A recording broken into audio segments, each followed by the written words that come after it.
This is St. Louis Cardinals baseball and a weekend series in our first look in late July at the ever-changing Atlanta Braves. It's the Braves and Cardinals on Fox Sports Midwest. One of the biggest deals in baseball this past offseason, the Cardinals shipping Shelby Miller to the Atlanta Braves, and the Cardinals picking up everyday position player, the right fielder in the lineup tonight, Jason Heyward. And what a different-looking lineup it is from a year ago, this time for the Atlanta Braves. Only two regulars remain, Freddie Freeman, who's on the DL, and Chris Johnson as well. With Rick Horton, Jim Hayes, I'm Dan McLaughlin. Welcome to St. Louis Cardinals baseball. We'll be talking about it an awful lot this weekend, trying to evaluate the trade.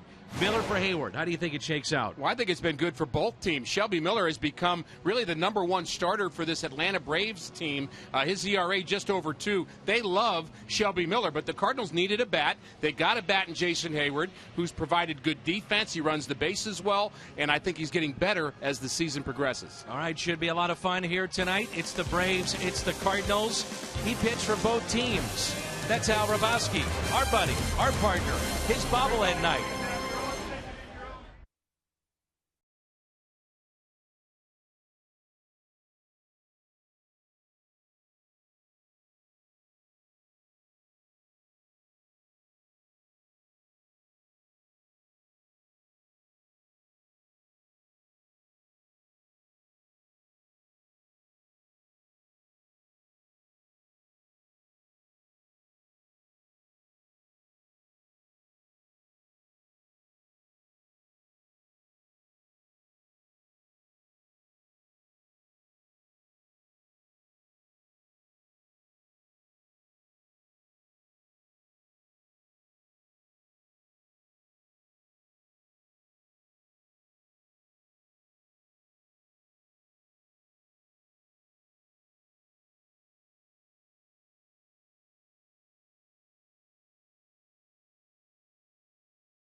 Is it's Al Raboski bobblehead night. This is just a wonderful bobblehead. Now, a number of years ago, there was a problem. People think that I actually tore the head off a Raboski bobblehead on the postgame show. I was just kind of twisting it a little bit like this, and I was wanting to see if it would come off or not.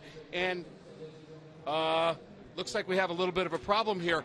Please don't tell Al I just did it again today. I hope you enjoy Cardinals baseball here tonight. It'll be Tim Cooney, a left-hander, looking for his first victory for the Cardinals.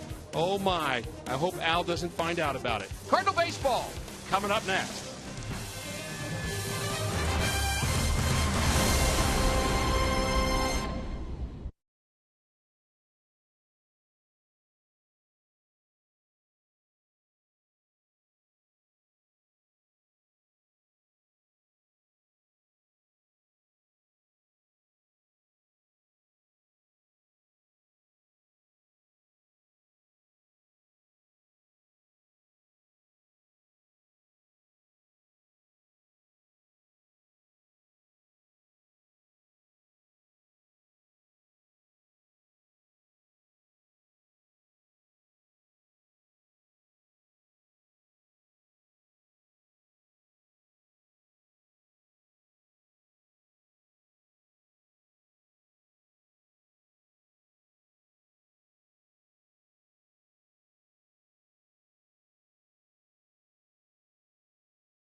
Is presented by Budweiser. Make a plan to make it home. Save big money at Menards on all your home improvement needs. And visit your local Mid-America Chevy dealers for great prices on our all-new 2015 vehicles today.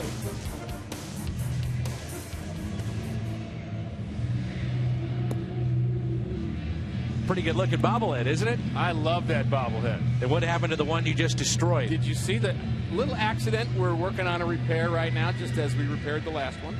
Make sure you tweet at Ricky about what he's done to Al's bobblehead. Make sure that Al finds out. We'll get the word out for sure. Cameron Maybin will lead things off tonight for the Atlanta Braves. Oh, boy. Then Pedro Siriaco, Nick Markakis, Chris Johnson, A.J. Pierzynski, Johnny Gomes, Joey Turdoslavich, he's a switch hitter, Andrelton Simmons, and Manny Banuelos. Tim Cooney getting the call tonight for the Cardinals, still looking for that first Major League victory. I think he's gotten better in each one of his starts, and I think the key for him is to be able to throw strikes and trust that. A few too many walks for Cooney in those 5 starts. He has 10 walks in 24 innings, but he's not an overpowering guy. He needs to be confident that his stuff's good enough and pitch inside when needed. A strike to Maybin, and we're underway. The first of 3, the Cardinals and the Atlanta Braves. We saw in our open, this is a lineup that's changing by the hour, literally, and that's what happened here today, didn't it? Well, they had to actually go get Freddie Gonzalez on the field to get a new lineup because 2 of his players are gone. And that happened during batting practice. They made a trade today and no longer have Juan Uribe and Kelly Johnson on his roster, and Uribe was going to start and play third, so the lineup was literally made 15 minutes before the game, and they said their goodbyes, and now their bench is short. Uribe was with the Dodgers at the beginning of the season, then traded to Atlanta when Atlanta was in Los Angeles, and now a member of the Mets. A breaking ball, and Maven just got a piece. He's one of the new faces here for the Atlanta Braves. And it makes sense. Johnson and Uribe, free agents at the end of the year on a non-contender like Atlanta, and the Braves are not going to give them qualifying offers. So in that case, you trade, you get some prospects, and you look for 2016. To the left of Peralta, makes a nice play. How about the Hyundai pitch arsenal here for Tim Cooney? Cooney's fastball is in the low 90s, 90-91, and that's the four-seamer you see. Also has a changeup that he's using more and more. I'd say that's one of his best pitches. The curveball also effective from Cooney, and he really just needs to mix all four of those pitches to pitch well. But again, that's not a news story. That's what pitching's all about. Pedro Siriaco, the second baseman, hitting .274, no home runs, and he's driven in 10. Just underway, and a beautiful night for baseball here in the Gateway City. And the Cardinals also making a deal today to pick up Cishek, the former closer of the Miami Marlins, and struggled this year, but he will fit in very nicely in the bullpen for St. Louis. In the air out to deep left center field. Grichuk on the move. Back. He's got it. The speed of Randal Grichuk on the track and pulls it in. What a play that was from Randal Grichuk in center. Matt Holliday in left. Hayward is in right.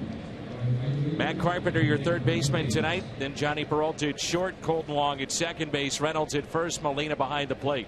Dobbs Tire and Auto Center's defense. Tremendous catch here. Well, he gets a good route and looks at the wall, then picks up the baseball, then picks up the wall again. That's exactly what you need to do. And you'd expect for Grichuk to be maybe cheating a little bit towards left field with Matt Holliday in left. And Cardinals are being very careful about how much they want Matt Holliday to run and how much they want him to run at 100%. So you'd expect maybe to see Grichuk shading into left center a little more than usual. He can play all three at a high level. Speaking about Grichuk, he prefers those center field. And the 0-1 is lined foul off the bat of Nick Markakis, who picked up his first home run of the season Monday night in the first inning of a win for Atlanta, and that snapped a streak of 355 homerless at bats.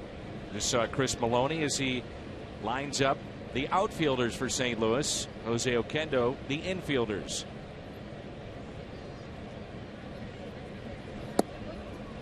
And a strikeout of Markakis. 1-2-3, go the Braves. Cardinals coming up in the home half of the first.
Carpenter and then Matt Holliday, Peralta, Hayward, Molina, Grichuk, Reynolds, and Cooney.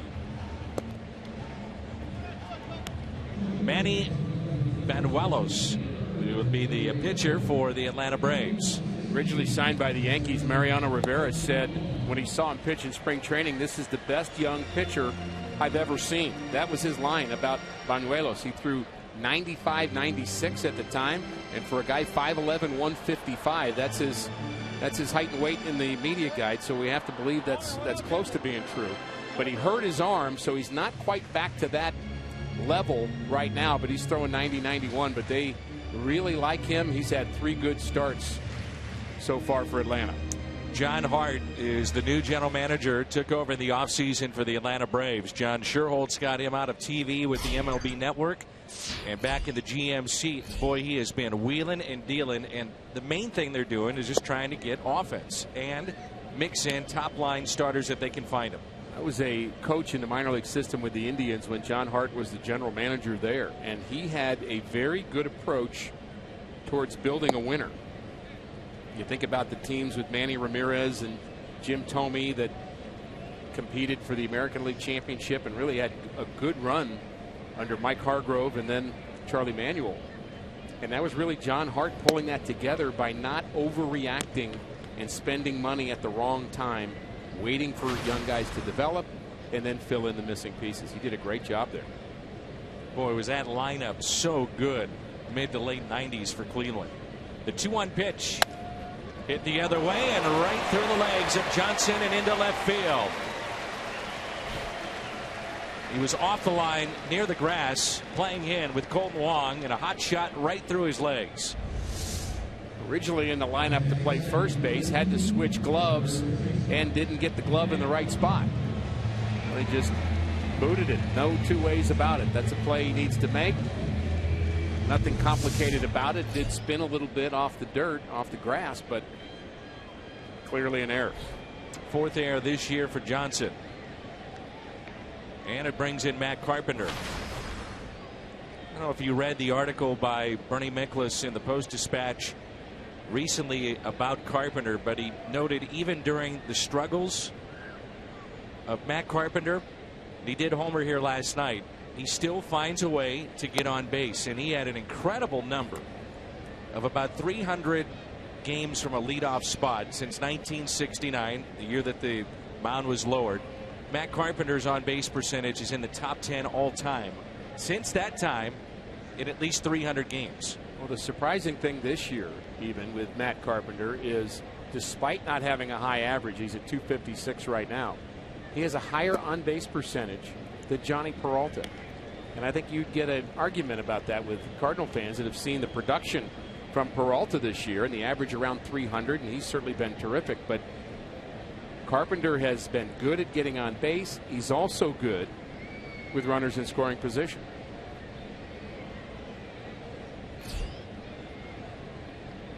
One ball and one strike. Carpenter with a sinking liner into right. Markakis, a sliding catch. Replace your divot as he puts it away for the out. He's going to need a big tool for that. Whoa. Not one of those little things you use to golf. That's not going to cut it. Look at the Hyundai pitch arsenal of Manny Bañuelos. 53% four-seamer. Also has a changeup. I'd say that's really his best pitch. Has a curveball and a slider as well. So really the same 4 pitches that Cooney has. Isn't it something when some guys can miss over a month, basically not do anything for 3 of the 4 weeks? They fall out of bed and they start hitting rockets. That's Holiday. It's incredible. I mean, he has hit the ball hard since he's been activated. And the numbers that don't fully show that, but the ball he hit off of Chris Young here yesterday, I did not see the miles per hour on it. Maybe you did, Dan, but I mean, that ball hit off the wall and it felt like a half a second. I mean, just a rocket. Off the base of the wall in left field.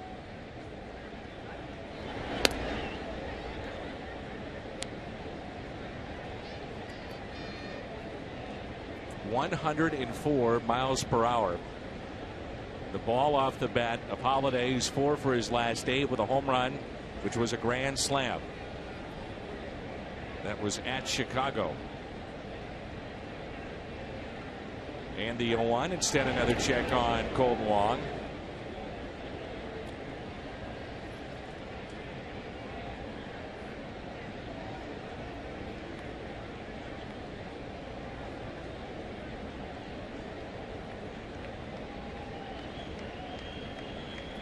Big gap in left center. The outfield is deep. Wong is leaning towards second, not running. And the Cardinals obviously know A.J. Pierzynski quite well. And he filled in admirably for Yadier Molina during that stretch run last year, but he is no Yadier Molina defensively, but who is? 11 for 15 in stolen bases is Wong, and I think he's gotten better. He's starting to learn the art of base stealing a little bit more.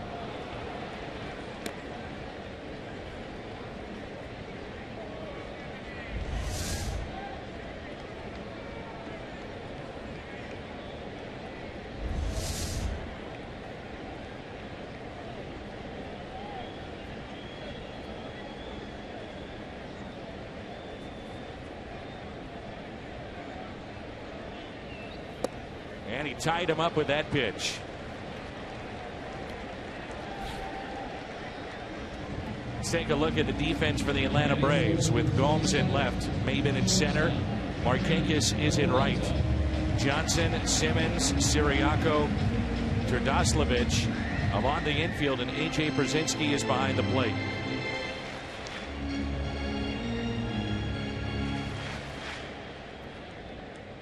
Here's Johnny Peralta, who's hitting .296, 14 home runs. He's driven in 48.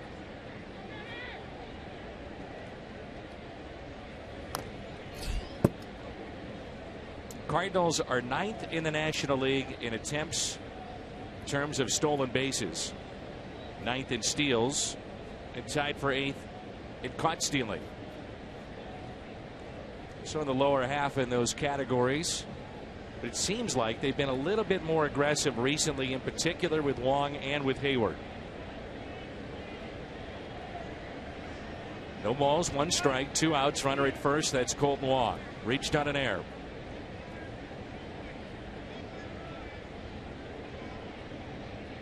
All kinds of room to the right side. They've got him picked off. Wong. Can he get back to the bag at first? Anybody there? Yes. He doesn't stop. He's at second base. Keep going. Instead, he's in no man's land. No score after 1.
Well, the first key we've talked about already, and that is Cooney having command of his pitches, and he's a guy that really can't afford to walk a lot of guys. He's occasionally going to give up some hits and just needs to pitch, and he needs to stay in the strike zone. That's number one. The Cardinals getting into the Atlanta Braves bullpen would be a pretty nice plan, and Banuelos at times will drive up the pitch count early. The Braves bullpen has not been solid this year. They're missing Jason Grilli, who is their closer, who tore his Achilles covering first base, much like Adam Wainwright. out for the season because of it. Chris Johnson, A.J. Brzezinski, and Johnny Gomes. Yeah, Grilly could have been a very nice piece for the Braves, trying to get a good prospect or maybe even a major league player. He's having a good year. Yeah, it's just too bad. And I find it interesting, Dan, that you said the Braves are talking about making all these deals as they're not a contender, and we sit on the 24th of July, and they're only 6.5 games behind the Nationals. Exactly. Teams are kind of forced to have to decide, and GMs are, do we have enough horses to do this when they're actually still in it? So the question then would be, do you move back the trade deadline if you're Rob Manfred to Major League Baseball? I know there's talk about doing that. I think that's a good idea. I think it's a very good idea. Here's a 1-2 pitch. Got him. Boy, Cooney is just getting better and better as we watch him. Steve Cishek will wear number 28. It'll be like watching Tommy Herr pitch every night. Traded from Miami. Here you see the innings, the ERA, 2-6 this year, but his velocity, according to Fangraphs, has improved this last month by 2 to 3 miles per hour, and he has got nasty stuff. That sidewinder, we see him a lot in spring training with the Marlins. There's a line drive base hit for A.J. Brzezinski. Well, you and I saw him in Atlanta, and our conversation about him was he could be potentially a good fit for the Cardinals, and it was around the time where you're considering who's going to be the Jordan Walden fill-in, and what if Rosenthal's innings get elevated to the point where you're going to need to kind of go to a dual closer thing or give him some time off, and certainly be a guy that's had experience. So now another toy to play with for Derek Lilliquist. There's Johnny Gomes. He was one of the heroes of the Boston Red Sox run in 2013. We've seen him with Cincinnati, Tampa Bay, Oakland. And the first pitch is taken for a strike. You'd have to say this, with Brzezinski and Gomes, this team has got a little personality behind the scenes. These guys keep it lively. They're active. Wait a minute. In front of the scenes, not just behind the scenes. Here's an 0-1 pitch from Tim Cooney. Well, we were told by Atlanta Braves sources that they are very intent of getting the right clubhouse guy. They felt like the year ago the clubhouse was a mess, and I'm talking about the dreaded word chemistry. There just was not a good feel. There was not a good flow, not good relationships in the clubhouse, and they were not going to get guys that they didn't think fit in well into the team concept. And the 1-1. Take it for a ball. Calling the balls and strikes tonight. Home plate umpire is Andy Fletcher. Jordan Baker at first. Carlos Torres at second. And the crew chief is Jerry Meals. Cardinals opening up play tonight. 61-34 and a 6-game lead over the Pittsburgh Pirates. 2-1 pitch. 2-2.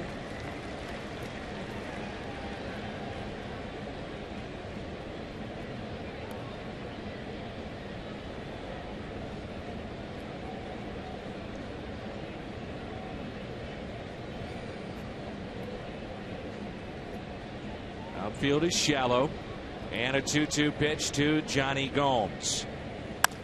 Double play ball hit to short, out at second. Double play for the Cardinals. Midway through 2, no score here at Busch.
Danny, Jaime Garcia threw 5 scoreless innings in a rehab start for Peoria last night. Actually turned out to be part of a no-hitter. Jaime said he felt great today, even after getting in all his work. John Mozeliak told me there's a chance the Cards could put Jaime right back into the rotation. They'll make a decision on that in the next day or two. Jordan Walden threw an inning for Springfield last night. He was back in St. Louis today. Mozeliak says that Walden will throw another inning for Springfield tomorrow night, then possibly off to Memphis. Side note, Dan, Walden left his practice gear in Springfield last night. He was back in St. Louis today wearing Matt Adams uniform pants around the field. There you go. I'll tell you what, Jim gets the stories, and he certainly gets the interviews. Yes, he does. Too soon, Dan. Too soon. I don't understand. What are you referring to? I don't know. Jim's a superstar today, isn't he? Oh, every man. day. Yeah, every day. He's one of the best. There's no doubt about that. And speaking of the best, Dan, we were treated to a terrific tribute to Al Raboski on the scoreboard screen here between innings and a lot of his old highlights. And Al was waving to the crowd here, and everybody had a chance to acknowledge his bobblehead day here, which, again, is a terrific bobblehead. And congratulations to Al. And I was enjoying the video because I remember one of those games when I was actually in college watching Al pitch against the Cincinnati Reds and blowing away Johnny Bench, and I remember that moment very well. Popped up off the bat of Johnny Peralta. Put away by Pedro Siriaco. You know, the one thing is that a lot of our fans, the younger fans, didn't have a chance to see Al because there wasn't many games on TV back then, but he at one point was as nasty as some of the hard-throwing lefties that we see today. Well, you take the Fireman of the Year, which, you know, they don't really use that terminology anymore, but that was 1976. 76, and I believe that was the year that, again, I was visiting schools and saw him pitch in a hotel room against the Reds on a game of the week, and I believe that was the year that, I mean, his ERA was minuscule, but he had a lot of innings, too. And Al was the best pitcher, the best relief pitcher in all of baseball, and really a phenom, an excitement, a drawing card, you name it, with the personality that he brought to the game. And so pick a guy today that you'd say is the best. Aroldis Chapman. That was Al Raboski in 1976. And Hayward fouls it back. 1 ball, 2 strikes with 1 out, nobody on.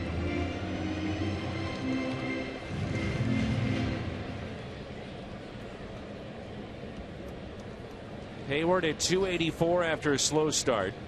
9 home runs. He's driven in 33.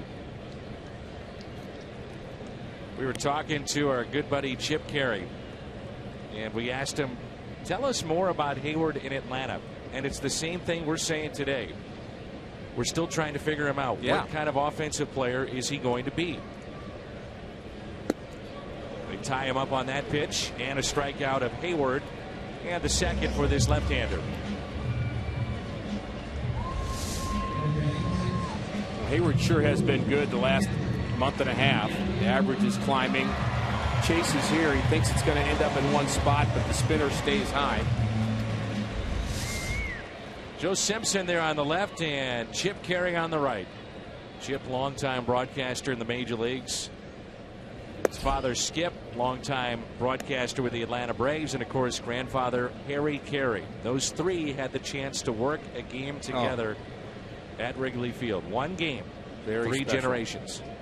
So broadcaster DNA there.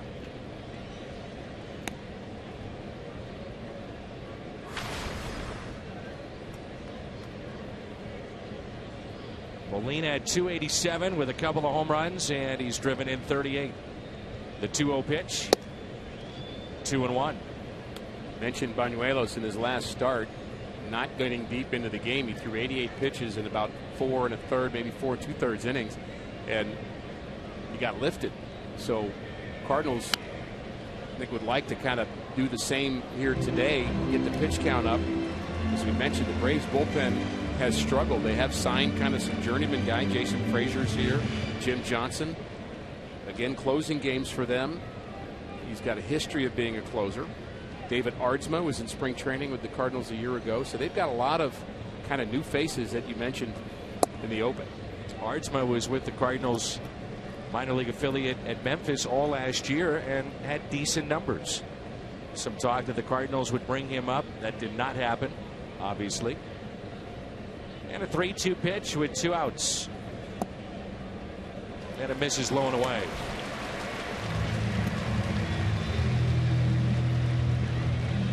Cardinals have their second base runner of the night. First came on an air by the third baseman Chris Johnson. Now walk to Molina, and it brings in Randall Grichuk.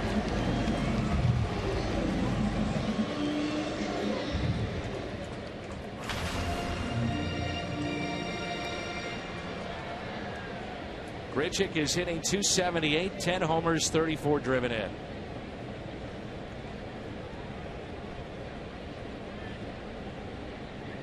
The more you watch him, the more you want to see. Grichuk with a high fly ball, deep left field. Track, wall, way out of here. 2-run homer. What else? Randall Grichuk.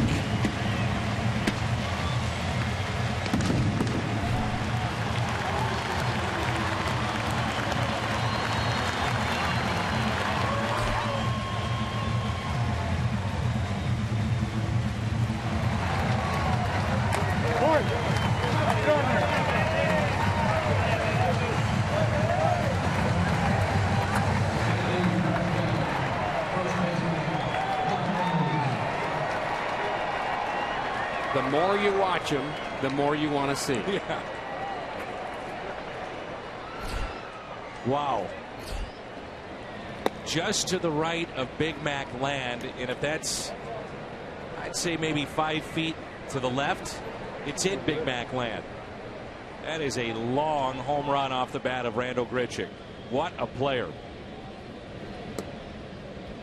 Come to the ballpark, you never know. Would I get a souvenir even sitting in that seat? The answer is yes.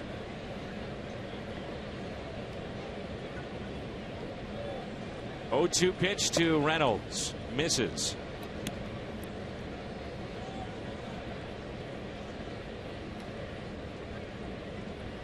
You can't sit number 15.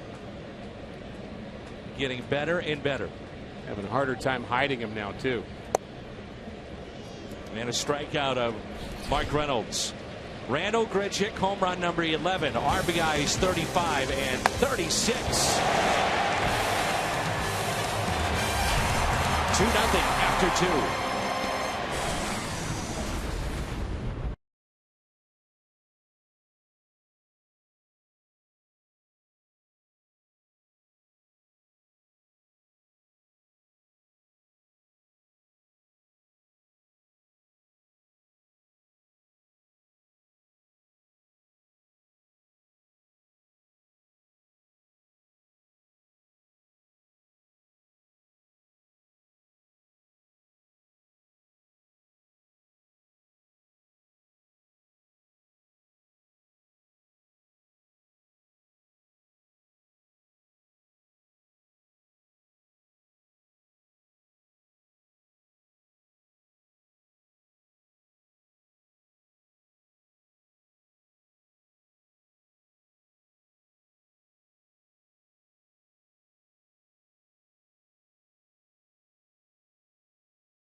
Hashtag MW Data Strong Fan, and you just might see yourself in an upcoming broadcast brought to you by T-Mobile.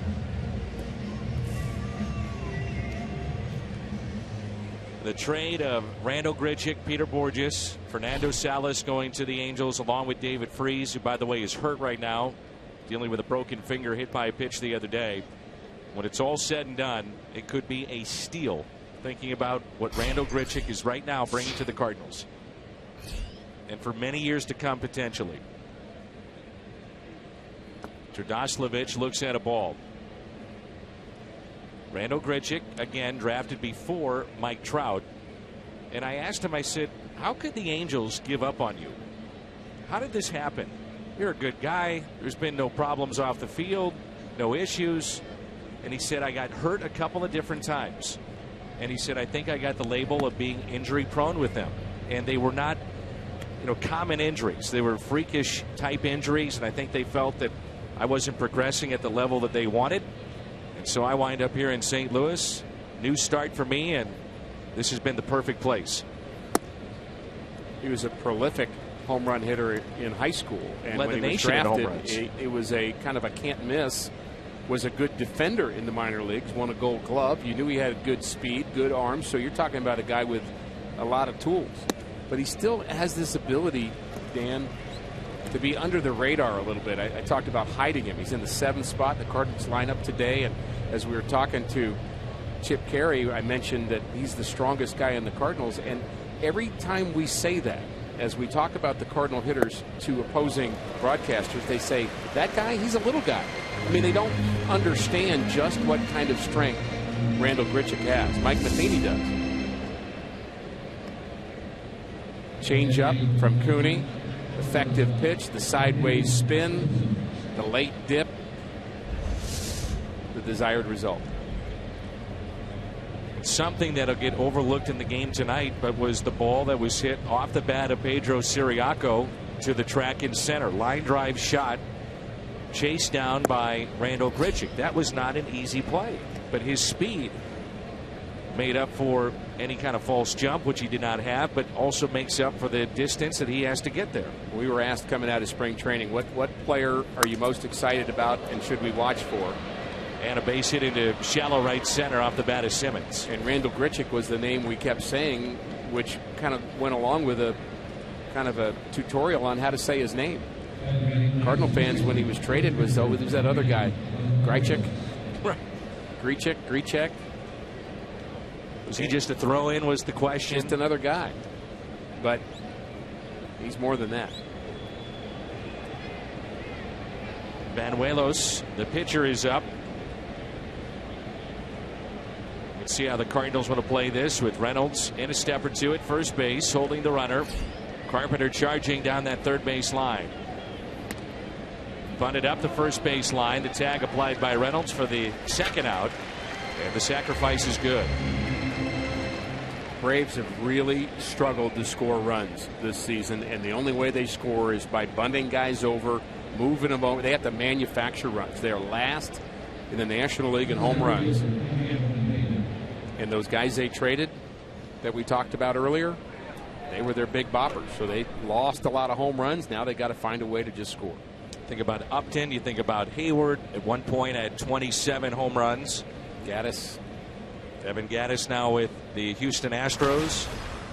They pulled off a big deal to get Scott Kazmir. Kazmir will start tonight for Houston.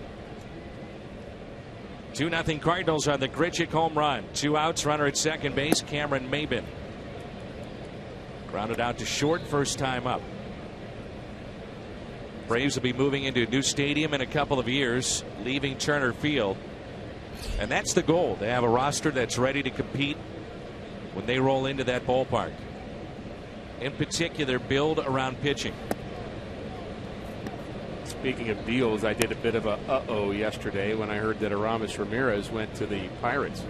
Certainly has the potential in his last year in the big leagues to help the Pirates get better. With Jordy Mercer being out, they'll move Gung to short, they'll keep him there, and Ramirez, very professional at bat, dangerous at bat at third now in their lineup. I wonder how much interest the Cardinals had in him, if any. because you certainly can think about Carpenter moving over to first base. He's flexible enough to do that.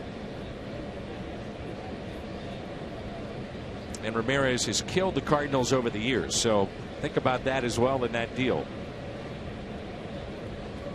2 balls, 1 strike on Cameron Maybin.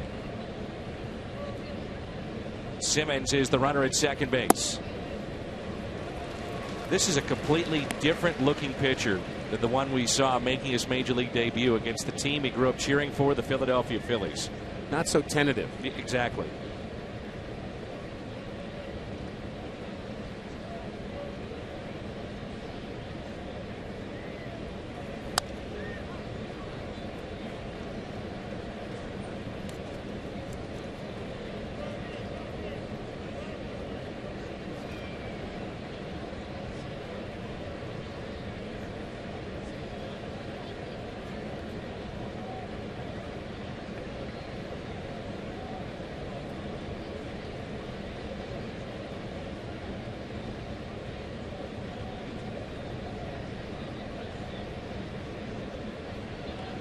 Here's a 2-2. Doesn't get the call. Looking for his 4th strikeout. Is yet to walk a man. And the Braves have a couple of hits. Danny only walked 18 guys in 118 innings 2 years ago in Springfield. The higher you go up, the more walks you have because you get a little more tentative, unsure of yourself, instead of just going right at hitter. And here's a 3-2 pitch to Cameron Maybin. Off-speed pitch, and he struck him out. Number 4 tonight for Tim Cooney. Braves strand a runner, their first of the night, and the Cardinals lead it midway through 3, 2-0.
$0.50 the next day. That's coffee fountain, frozen drinks. When they score, you pour.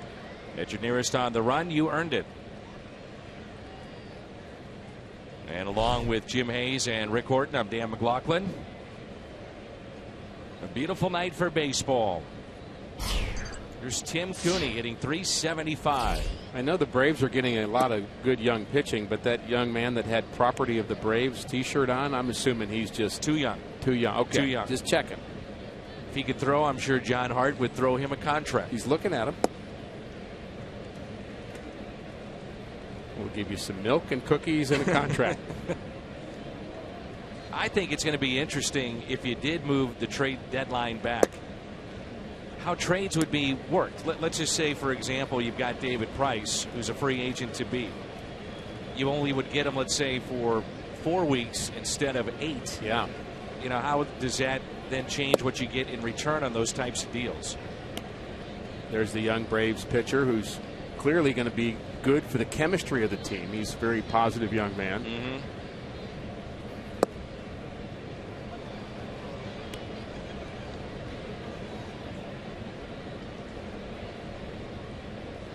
And he's got some things to say to the Cardinal fan. I actually think he's a future broadcaster. I think he's talking smack.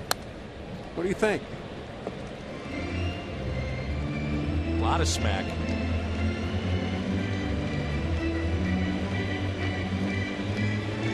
Oh, wait a minute. Dad's interfering. Let him go.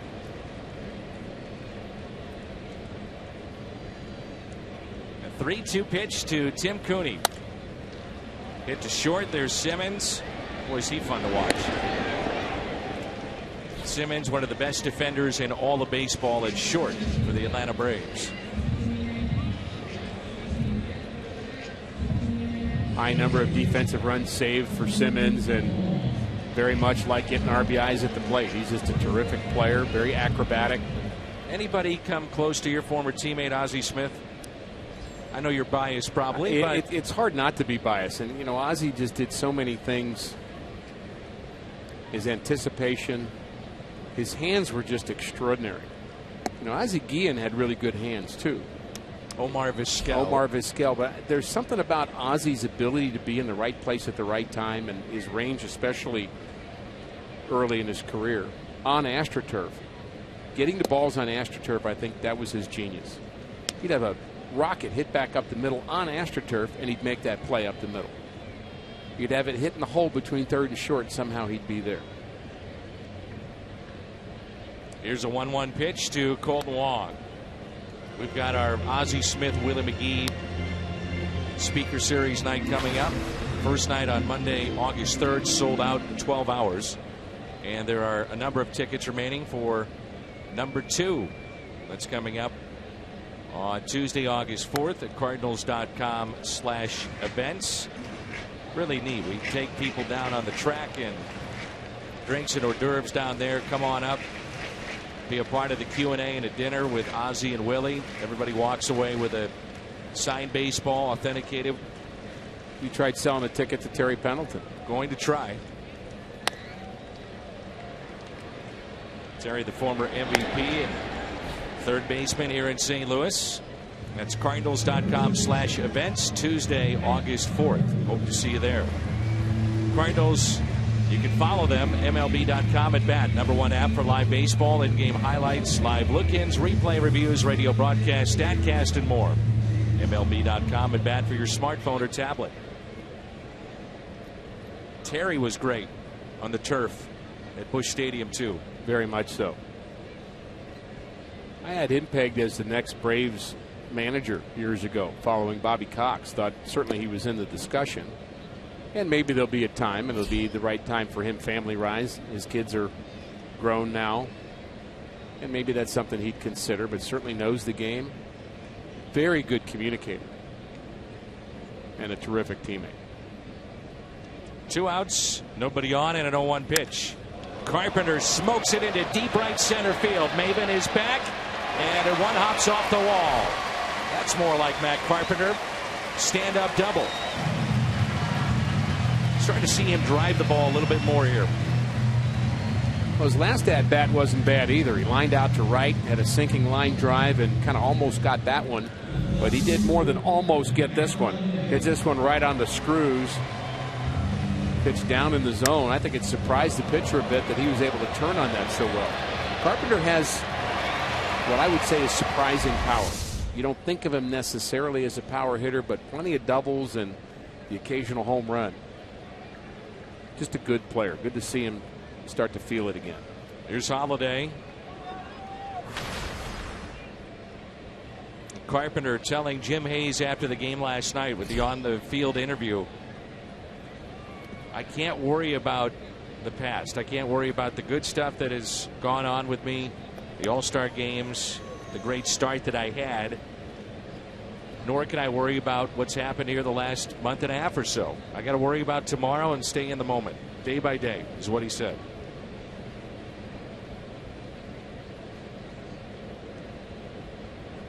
I think that's a good approach.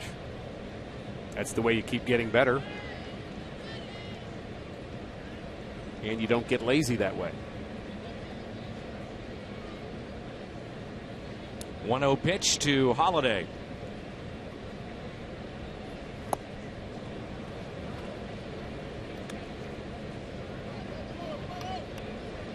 Matt struck out back in the first. Banuelos with 3 strikeouts and a walk tonight.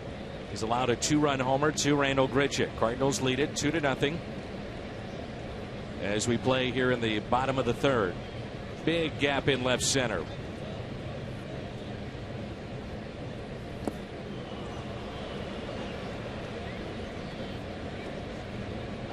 He's really had Holiday's number. Was not real comfortable in the first at bat. That can change with one swing. I don't think Matt's seeing the changeup out of his hand very well. He's got kind of that dipping changeup movement that we've seen already. But the danger with throwing that too many times to Matt Holliday is he's such a good low ball hitter. You make a mistake with it, it doesn't dip the same way. You may be rubbing up a new one.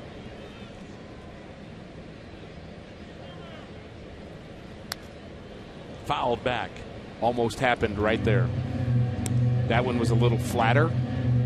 You can see on Matt's face, I can read that face. That face is, boy, I had a ball I could drive right there. 1 ball and 2 strikes with 2 outs and a runner at second base.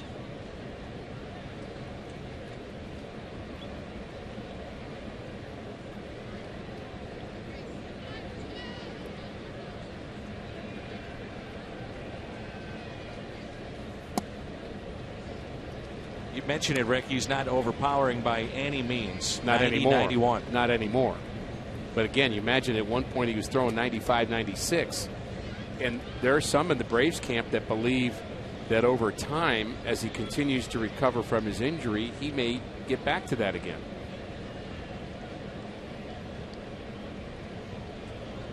The 2-2 pitch to Holiday. Really going with that changeup against Matt.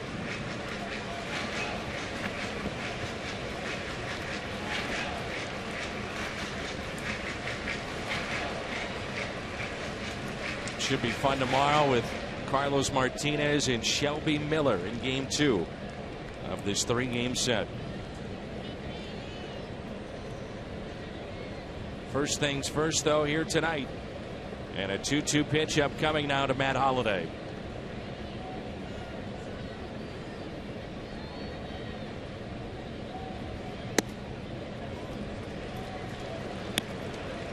You have a runner in scoring position, and the classic saying is don't get beat with your second best pitch, and his best pitch is his changeup, and that's why he's throwing so many to Holiday. The problem is changeup is sometimes a better pitch, or usually a better pitch, when it's changing up off of something. Fastball, then changeup, fastball, changeup. Here's Holiday sitting on 4 home runs.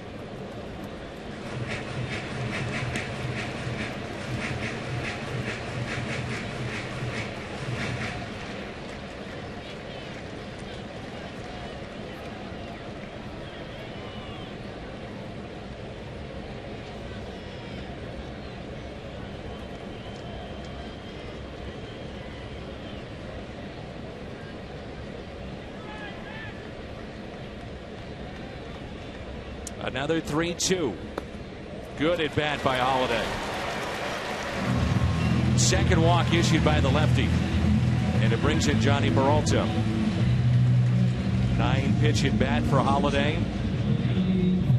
Here's Peralta with runners at first and second and 2 down.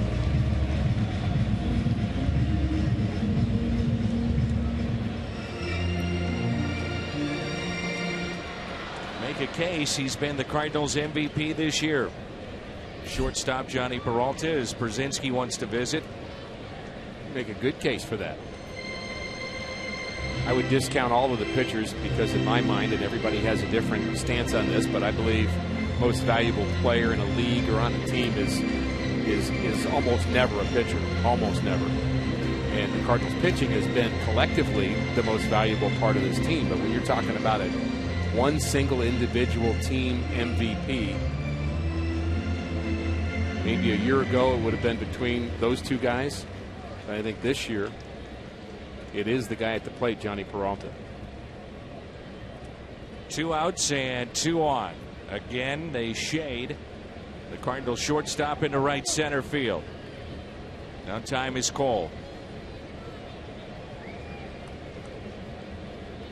Banuelos, I guess, didn't get the message in the first time.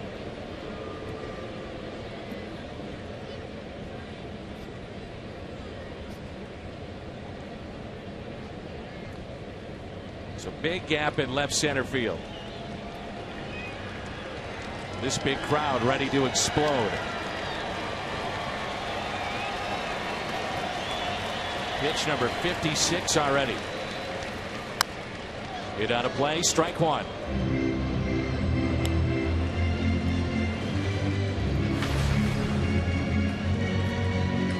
Been watching A.J. Pierzynski. He never stops yapping. He's talking to the home plate umpire, then he's talking to the pitcher, and then he's out there talking to a hitter. He doesn't stop.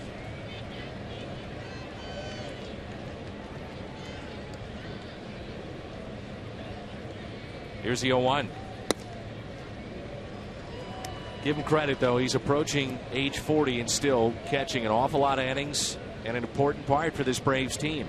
If you're 40 years old and you're playing anywhere in the big leagues, that's to your credit. But if you're behind the plate, wow, that's double credit.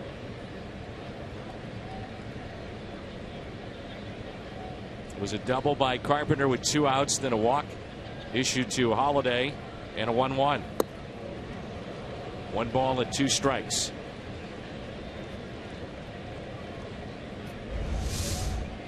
There's the changeup. He's got the good arm action. It's really a quick arm action, but the ball just kind of dies about halfway to the plate and has that little sink at the end because of the spin and the way he grips the baseball. Very deceptive. The 1-2. Up the middle. That's a base hit. Here comes Carpenter. Peralta makes it 3-0 St. Louis. RBI number 49.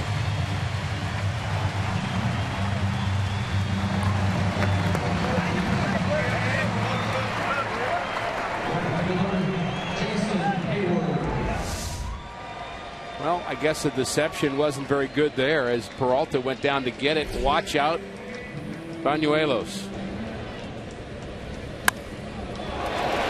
Carpenter scores from second. And this is as much as this young left-hander's been hit around at this level. I'm not sure he has put away stuff just yet. Would you agree? Yeah, I would. You'd see the talent certainly is there. 2 on for Hayward. Do the Cardinals lose the trade if Jason Hayward leaves St. Louis and Miller thrives in Atlanta? Depends on what happens after the fact. Depends on what happens in October. It's really what that trade was based on in many ways. You have short-term benefits and you have long-term benefits. And then you have some benefits that are more important than other benefits. And October is one of them.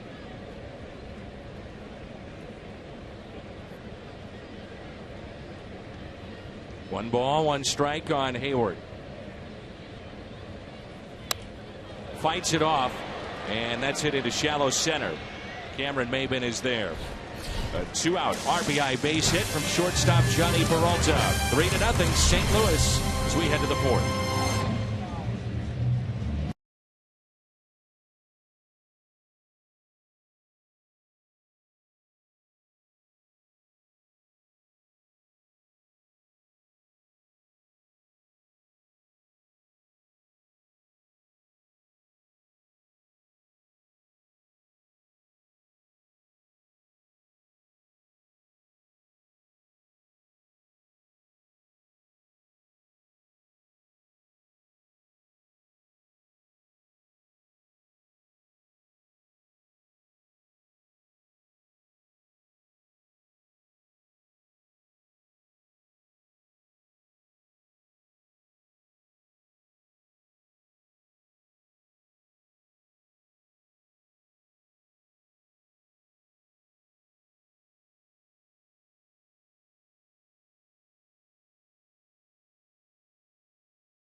runs, most in the National League. He added 2 more tonight. Our AT&T U-verse rewind. This was the second batter in the game. Line drive into left center. Grichuk tracks it down on the track. And then in the bottom of the second, way out of here. Grichuk, the 2-run homer, with a 2-run blast last night. That's the AT&T U-verse rewind.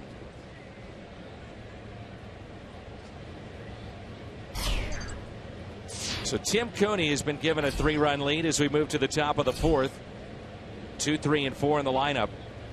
Siriaco, Markakis, and Johnson. First pitch, a strike. Danny, I know you've mentioned this quite a bit this season, but another full house here at the ballpark. It is incredible the way the Cardinal fans continue to support this team. And, of course, the team has given you a lot of reasons to support it. 27 games over 500. Played so well here at home.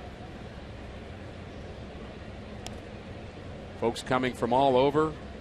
David Andrus is here at the ballpark today. He brought his brother Mike and his mom Cindy all the way from Bentonville, Arkansas.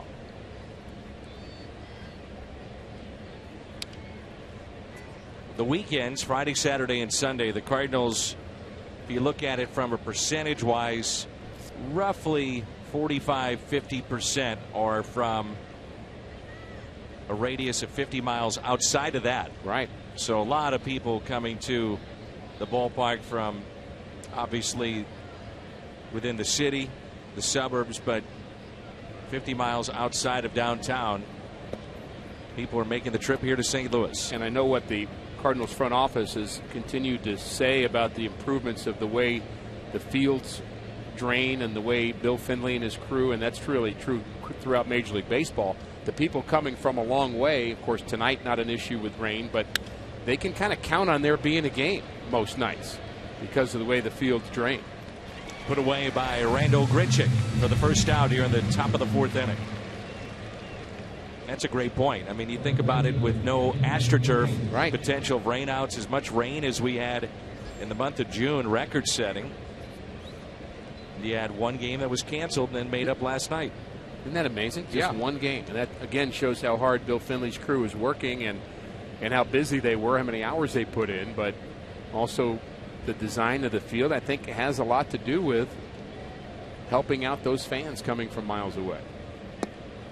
And there's strike 1 to Nick Markakis.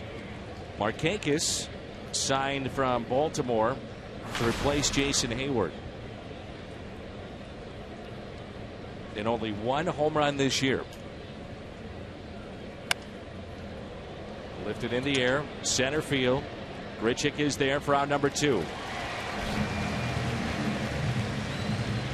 A lot of first pitch strikes for Tim Cooney, 9 out of 12. Again, a indication of him attacking the strike zone and feeling more comfortable with who he is. He's not really at all, I don't know if fidgety's the right word, but I think when he first came up, the start you were talking about, he just seemed like he was a little uncomfortable. That's the best word I can think of. Not nervous, not scared, but just a little uncomfortable. But he seems very, very comfortable here tonight. As Jim reported, slowly Jaime Garcia coming back will return to this rotation. He's had a good breaking ball here tonight, Tim Cooney. Sure has. 0-2 the count on Chris Johnson. Struck out swinging back in the 2nd inning. And a ground ball. 3 hops to short. Peralta over to the bag at first, and 1-2-3 go the Braves. 3-0 St. Louis midway through 4.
Missouri head football coach Gary Pinkel. Back-to-back trips to the SEC title game, and camp is about to open. You ready? Yeah, we will be. Our players have been working really, really hard all summer, and we're always excited about getting going. You lose some key pieces offensively, but some skilled players back that I know will ease that transition. Talk about what you guys will have offensively. Well, I think we have a receiving core is going to be very, very young, but, we have experienced offensive line tight ends. Matty Mock, our quarterback's back. Russell Hansbrough, our running back. And last year was the best defense we've ever played, so if we can get up to that caliber again, that would be good. Also some pieces to replace defensively, but it seems you guys always do that well. But you also have a new defensive coordinator. Yeah, Barry Odom was on my staff a few years ago. Came from Memphis State as coordinator there, and he'll do a really good job. So, it's the grind. This is a remarkable organization here. The Cardinals, and I'm a big Cardinal fan, and just wish them the best. Well, let's talk about Tiger football. You guys had a great recruiting year. You get the big fish too. Yeah, we really did. I think it's recruiting is obviously very, very important. We have a thing called Mizzou Made, developing a player as a student, as a football player, and as a young man, and that's what we do. We plug them in, and we start developing them, and that's worked real well for us. Talk about the class and who are the guys you think could have an impact right away. Well, I think anytime guys come in, there's a lot of them. I mean, Drew Lock's a quarterback out of Kansas City that was a huge player, and then East St. Louis here. Obviously, we're so lucky to get him, and what a great player he is, and so a lot of competition. We'll see what happens. Base hit for Grichuk. I know you're here at a lot of Cardinal games when you get the chance. This gives you a chance to relax, right? Yeah, it's kind of fun watching Mike. I got to know Mike a little bit through the Thompson Foundation, and so it's really neat to be a part of it. And again, just such great respect for the organization, just the consistency of what they do. It's filled house tonight, and just as good as there is. Mike Matheny has a little bit of that football mentality, don't you think? Yeah, he's got a little mental toughness about him. I really admire him, though. Really does a good job. Well, I'm going to let you enjoy the rest of the game, but thanks for the time, Coach. Thank you. All right, Danny. Good stuff. Thank you, Jimmy. And it brings in Mark Reynolds after the base hit by Grichuk. He's now 2 for 2. And now he's running. Throw down to second base. In there safely as the ball scoots away. Doing a little bit of everything here tonight. We said early on in the season that Randall Grichuk may not be the best Cardinal player, but he may be the most exciting Cardinal player right now because of the things he can do. Could you imagine if you were coming to the ballpark tonight, you had no idea who any of these players are, and you've watched now the first 4 innings, you'd say, who is this guy? Defense, I saw his arm, I seen his speed, I saw his power. What a start to this series for Randall Grichuk. And now another man in scoring position. And a 1-0 pitch to Mark Reynolds, who struck out his first time up. And he pops it foul out of play.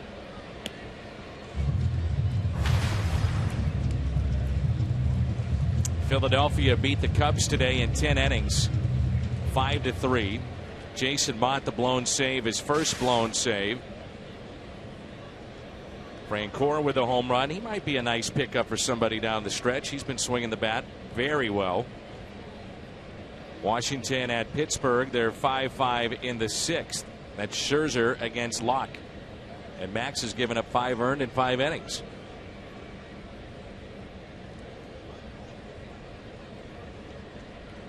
One ball, 1 strike on Mark Reynolds. Grichuk, the runner at second base. Goes the other way in a base hit.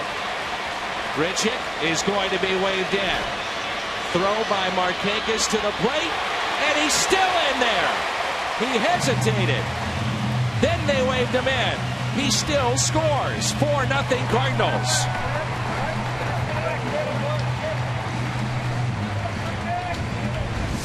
Two positives here. One is the speed of Randall Grichuk as he overcomes that bad jump. The second positive is Jose Oquendo knowing and reading the arm of Markakis. Doesn't have a bad arm, but Flores has been around for a while, and that was not a good throw. So a good job of sending Randall Grichuk by Jose Oquendo, and here's the payoff. Can understand why they do that, seeing the arm and that throw. Also with Tim Cooney coming up. Understanding the situation, the scouting report. Reynolds back to the bag at second. Cooney is out. That happened on the first ground ball that Cooney hit to short. Simmons really took his time and just gets the Cardinals starter tonight. I wonder whether he thought about Reynolds, who almost broke the third with the ball hit in front of him. Maybe looked at him just a tad too long. Cooney's actually had a couple of hits, swings the bat pretty well for a pitcher. Simmons won't make that mistake again. That's in his memory bank. Okay, Cooney can run. Make sure and get it over there. Here's Colton Wong, reached on in there, then was picked off and is grounded out to short. Reynolds a runner at second base. 4-0 Cardinals here in the bottom of the fourth.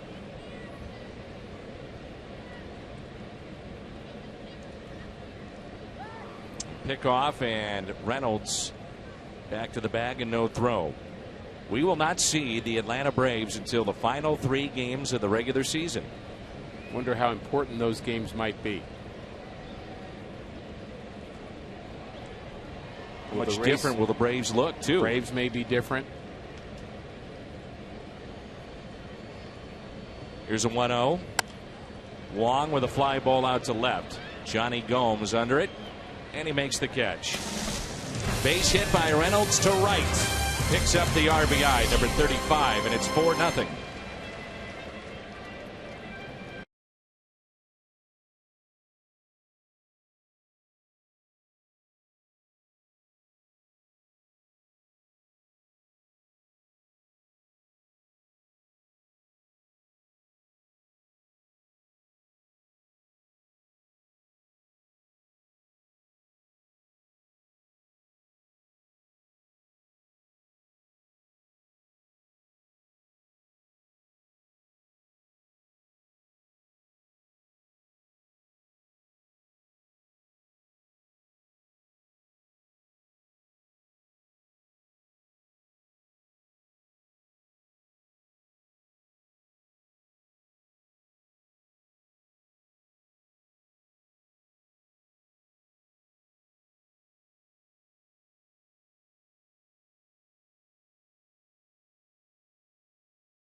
Gordon and Jim Hayes. I'm Dan McLaughlin.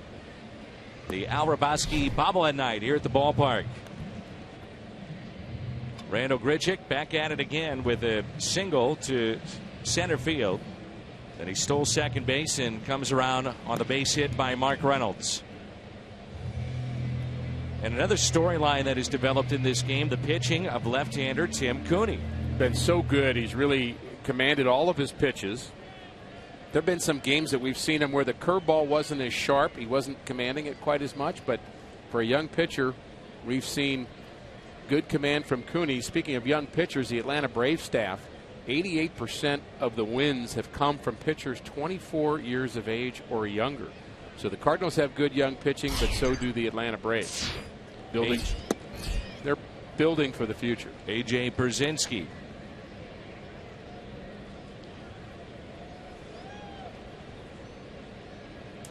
Brzezinski with a base hit to left field. 0-1 pitch. AJ was telling me last year that he had a lot of family that grew up in the area, and they were actually Cardinal fans. So really a thrill for his family to see him wear the birds on the bat. We had heard all these stories too about Brzezinski. Oh, he's going to be a bad guy, and could be a cancer in the clubhouse and yada, yada, yada. He was great, and his teammates did enjoy being around him for the most part. I think they enjoyed him tremendously. I remember Mike Matheny making the comment that one thing he's found out about AJ really early on is you know where he is, because wherever he is, you can hear him. Held on to by Molina as Brzezinski strikes out. But he said that in a good way. Right. And he really liked the leadership he brought and the energy, maybe that's a good word, that he brings to a clubhouse. It's 5 strikeouts for Tim Cooney.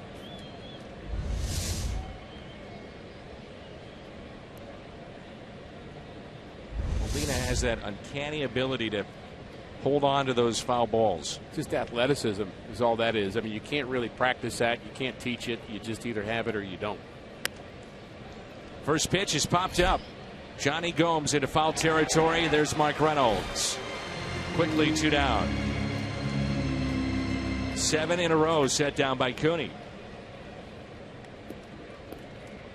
I think the way you described Cooney is spot on, Rick, where there's just not that hesitation now. There's more confidence, mound presence, which you hear a lot in baseball about that.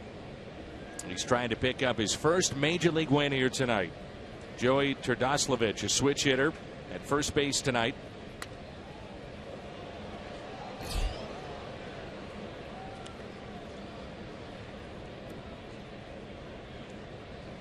Turdoslavich getting the start because of the pending moves for the Braves, and he has not had many appearances from the right side.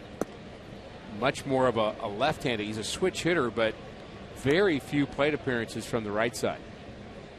You were telling me that back in the 80s you actually pulled your Turdoslavich. Very painful. Popped up. And again, it's Reynolds. I recommend ice and then heat.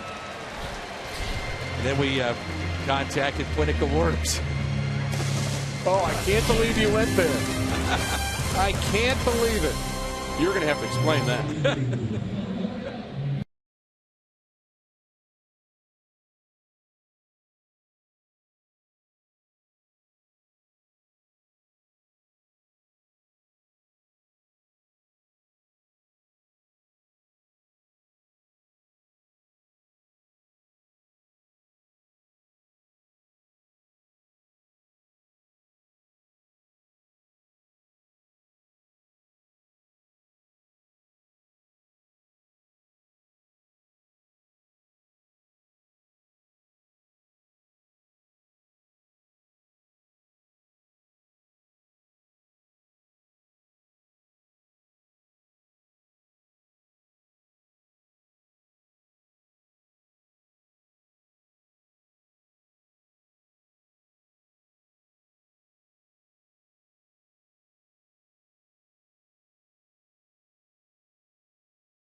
Brad Thompson. Carpenter, Holiday, Peralta for the Cardinals. We'll see Carlos Martinez tomorrow. Remember, he was pitching in relief on Sunday. Came to the ballpark And his next start was supposed to be against the White Sox in Game 2 of that series following Waka, but he was thrust into action. Thought his only job was going to be to get water for whoever scored runs or hit home runs, and he's been very good at that. That's kind of fun to watch him do that. Kind of enjoy the moment with whoever has a success in the dugout. I think that's been a fun thing. But he did a little bit more than that game. Actually pitched well.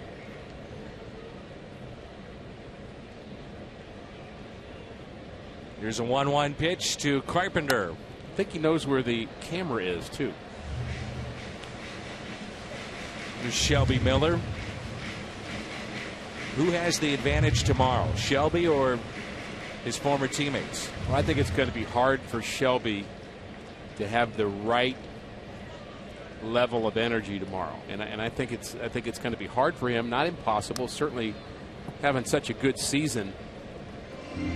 But for a young guy, for the first time to have a start against his former teammates isn't easy. By the way, going to break, we mentioned the name of Quinnica Worms. I was wondering if you were going to come back and explain that. I was hoping you would. We saw him 2 spring trainings ago playing for the Washington Nationals, and that was his name, Quinnica Worms. That was his last name. Right. First name was Bob or something. I don't remember.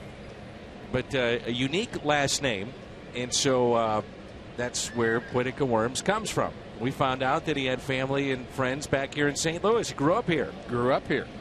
Was playing for the Nationals in the minor leagues. A good prospect for them, and you kind of made a little play on his last name, and then blame me on this one. It was all you. I tried to tried to diffuse it, but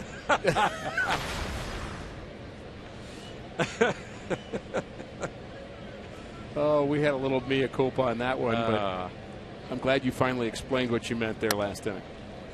Fine young man, Quinnica Worms. 3-2 the count on Carpenter. Shelby Miller seeing some of his former teammates.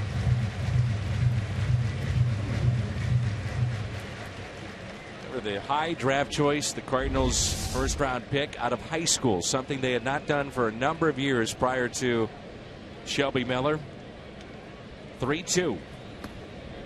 And there's a walk. Third walk issue. And we've told the story, too, about Miller. When he became more of a complete pitcher, the Cardinals were actually ordering the pitches to the catcher, off-speed pitches, when he was in the minor leagues to make that final step to the big leagues.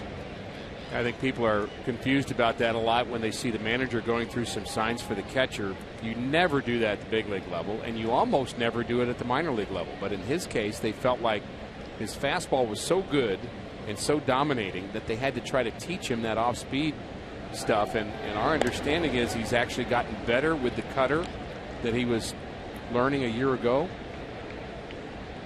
Kind of experimenting with a curveball as well, and so we'll see what the new Shelby Miller looks like. He's got a new haircut. Maybe his stuff's a little different too.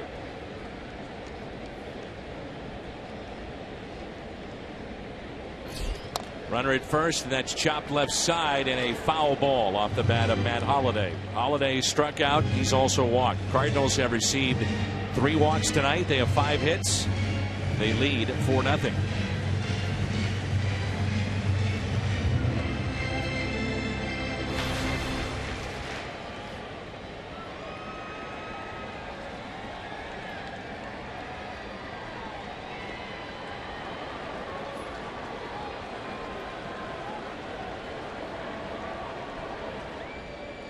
Seeing the whole field.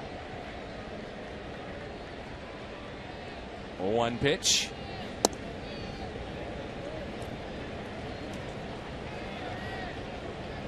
Really important stretch of games which began last night at home for the Cardinals. An extended homestand here. And as Rick mentioned earlier, the Cardinals have just played remarkable baseball here at Busch Stadium. Only 12 losses this year at home. 34-12. Here's a 1-1.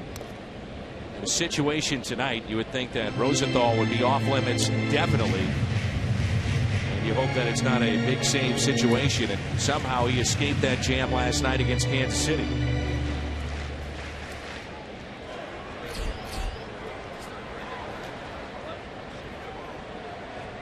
Andrew McCarahan is getting loose in the pen. They have 3 lefties, Luis Avalon and Ross Detweiler is from this area. He is. Recently signed by the Braves. Former National. 3 lefties, 4 right-handers in the bullpen. We mentioned Ardsma and Frazier earlier, and Jim Johnson, their closer.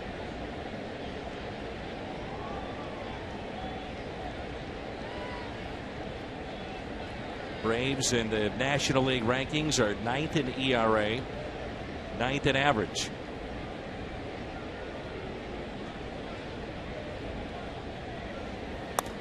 A little bit below the middle of the pack in the National League, both offensively in those categories and pitching. Well, Dan, our keys to the game were for Tim Cooney to have command and for the Cardinals to get into the Braves bullpen fairly early. And at least those keys at this point seem to be playing out. More work to be done, but it's led to a 4-0 Cardinal lead. Pittsburgh now has tacked on 2 runs, 7-5 their lead, bottom of the 7th against Washington.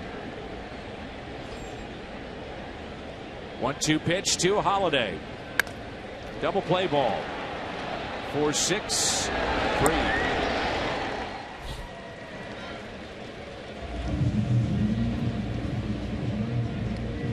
Prairie Farms brings you a sweet season of winning contest. Take a photo at the new Lulu the Cow display at any Ice Cream Sundays event or while visiting Busch Stadium, and you could win Cardinals tickets or a party suite.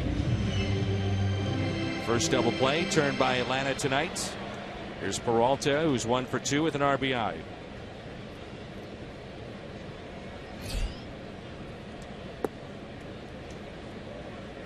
I'm going to go between innings and go to the suite where Al Raboski is. I'm going to find out any of his thoughts that he would want to add to break down the game today, and I'll be right back. How's that? You think he's hanging on every pitch right now? Why don't you just stay put? You don't like my plan. I think you're good. We could send Jim over there, though. There you go. I think maybe we should. We should ask Jim to go find Al, see how the night is going in his party suite. He's got about 50 family and friends, he was telling me. Isn't that great? Came around, came in on a truck. Able to wave to the Cardinal fans here, and had his grandson, Westland, throw out the first pitch with him, and he broke into a pseudo Al Raboski mentality. Oh, what a play. It was fun to watch, as was that play. Chris Johnson robbing Johnny Peralta. We're through 5. 4-0 St. Louis.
At 6, the Braves and Cardinals in a game you can only see on Fox Sports 1. Coverage begins at 3, only on Fox Sports 1, streaming live on Fox Sports Go. An eventful night for Chris Johnson at third base, initially penciled in to be your first baseman. This is Colton Wong, and a hot shot right through the wickets. And then moments ago, Johnny Peralta, and he takes a hit away. We're in the 6th inning. Tim Cooney has set down 8 straight. He's allowed just 2 hits. The Cardinals lead it 4-0 here in the top of the 6th.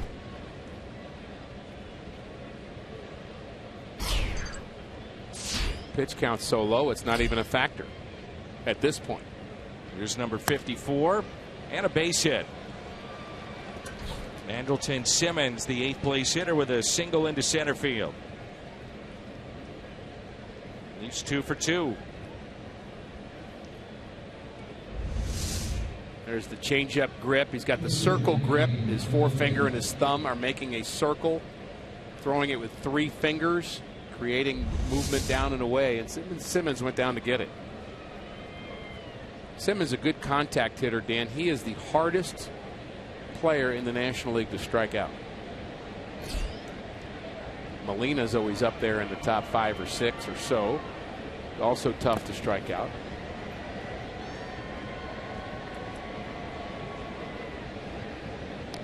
Manuelos, you think maybe one more inning from him, and they had the bullpen up in the bottom of the 5th. Pitch count has been up there. Asked to bunt here. He sacrificed back in the 3rd.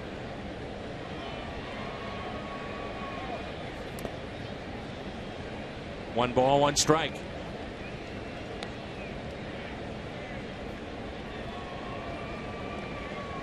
Is this an interesting move that you wouldn't pinch hit, or, you know, at least say, look, we're down 4 runs, let's got to get the offense going? The only reason they're doing this is the issue they're dealing with the trade that's imminent, and their bench is so short.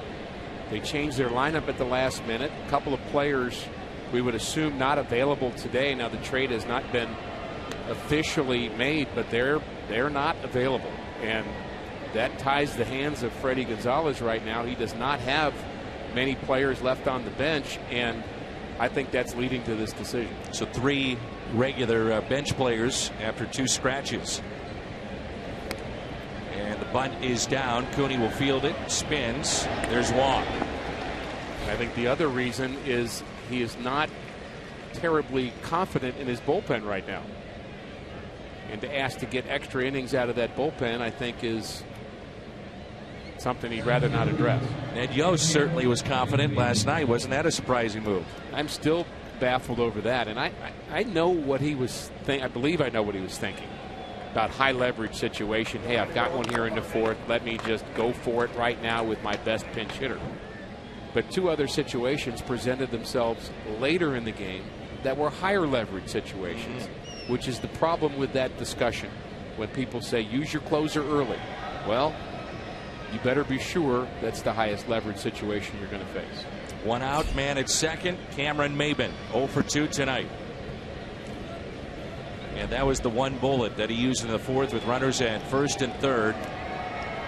Of course, the DH not in play here in St. Louis, and he used his DH.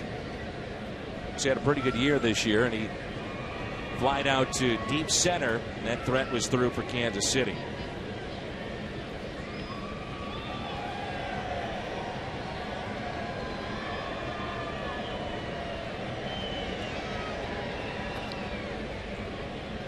Here's a 1-0 pitch by Cooney. Line down the right field line, and a fair ball. Off the sidewall, and it's into the corner. Maben digging for second base. He'll stop there as a run scores, and Atlanta gets on the board. It's now 4-1.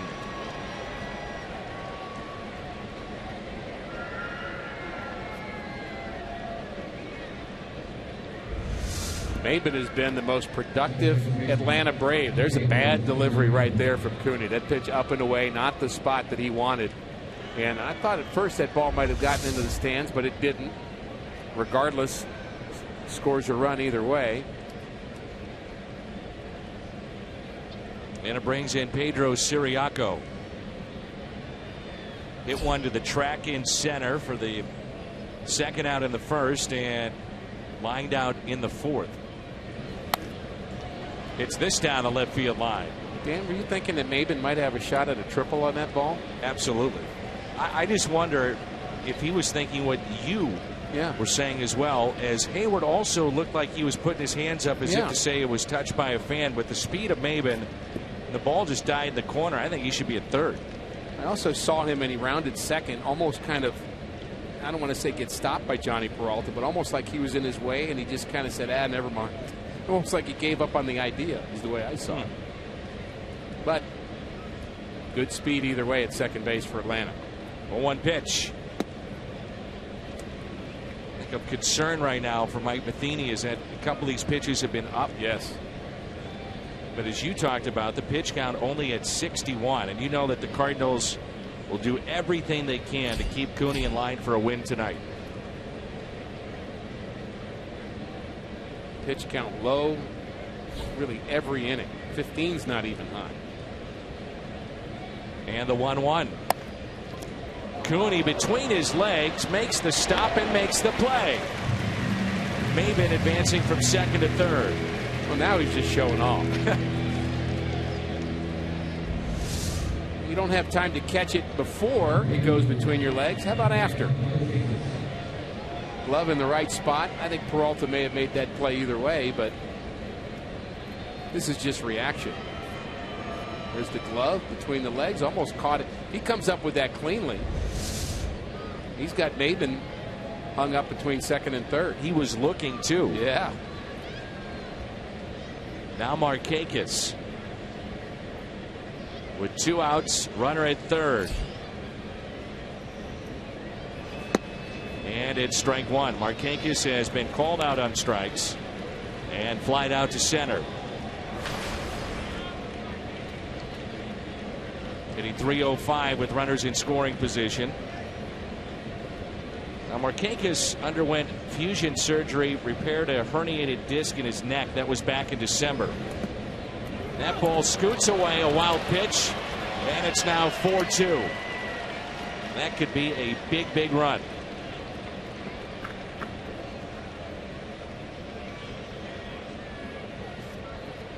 Just when you think Cooney's out of it, this pitch in the dirt, a little bit overcooked. Yachty tried to get his body in front of it. It just bounced a little bit wide of that base that he'd set up. Bad break. Base is empty with 2 down and a 1-1 pitch. Hit towards the left side, taken there by Carpenter, and he makes the play. Braves pick up 2 midway through 6, 4-2 St. Louis.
And so are the Cardinals, and these two teams really have put together remarkable runs. Braves in the National League East and the Cardinals here in the Central since 2000. Best 5 teams in baseball. I think you might surprise a few people with that list right there that the Braves are on it.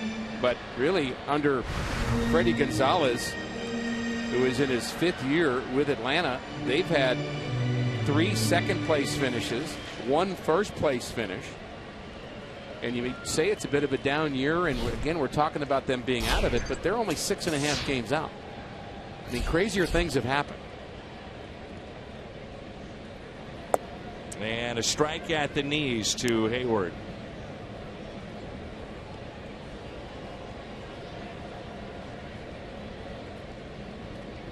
Crazier things have happened, and the Braves know all about that with the St. Louis Cardinals of 2011.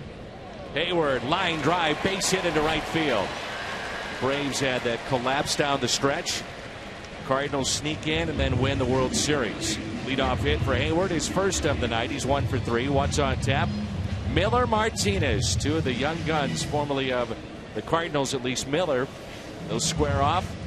And that game can be seen on Fox Sports 1 at 6. Budweiser, what's on tap? Shelby Miller, Carlos Martinez.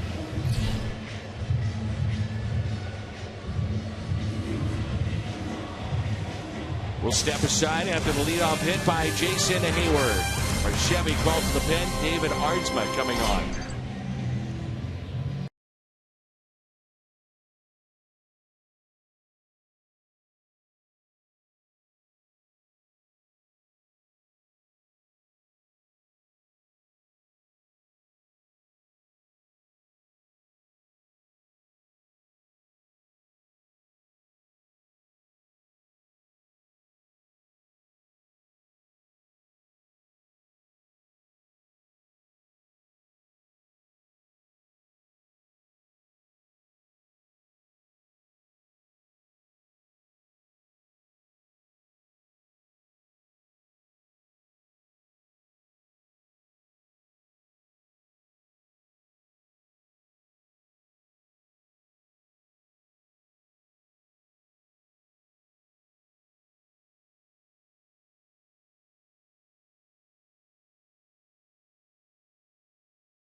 Cardinals property a year ago. His 18th appearance, 2.25 ERA.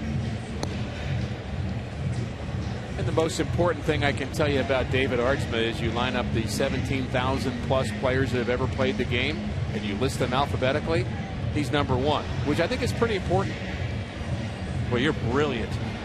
Hank Aaron's second, by the way. Join us for Academy Sports and Outdoors Autograph Nights. The 4th of 6 autograph nights is Friday, July 31st. 2 Cardinal players will sign autographs in the Ford Plaza. Fans 15 and under. 2 former Cardinals will sign for fans of all ages. For details, visit cardinals.com/promotions.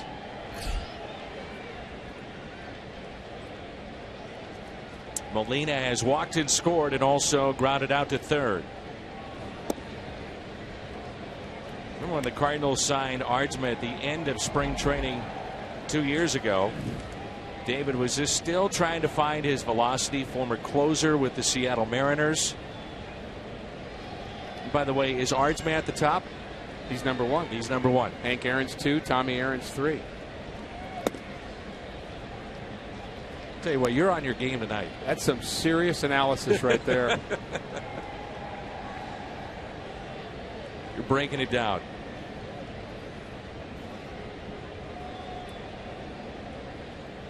One ball, 1 strike. Reminds me of Dutch Zwilling one of my favorite players who played actually from St. Louis. 5'6", 160, outfielder. You have no idea who Doug is. He played for the Chicago Cubs in 1916. You have no 16? Yeah, and he's the last guy on that list. Swung on and missed. Throw down to second. Not even close. Stolen base. Jason Hayward. Cardinals had a steal earlier with Randall Grichuk. That paid off with a base hit then by Reynolds. Really good jump. Hayward looks in. Head first slide.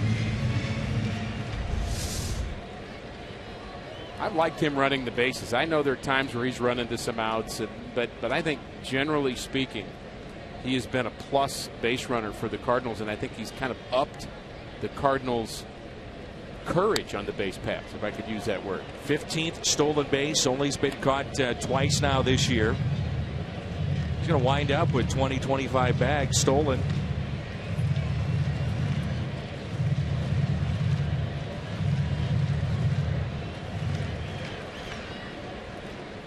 Big gap in left center for Yadier Molina. 2 balls, 2 strikes. Popped up and popped back foul.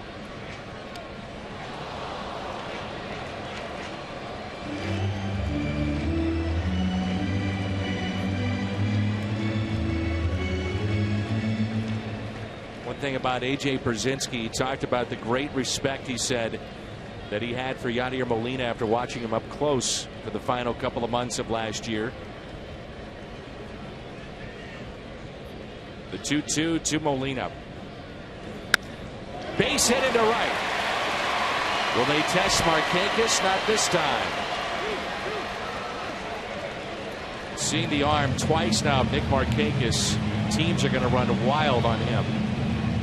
He's throwing like he's got a left fielder's arm right now. He's just kind of airmailing the ball, not really on the line, missing the cutoff man, but Molina doesn't miss this pitch up in the zone. A pretty good break by Hayward, but I think with nobody out, you don't have to rush it, but there's the throw. Just a very weak, high throw.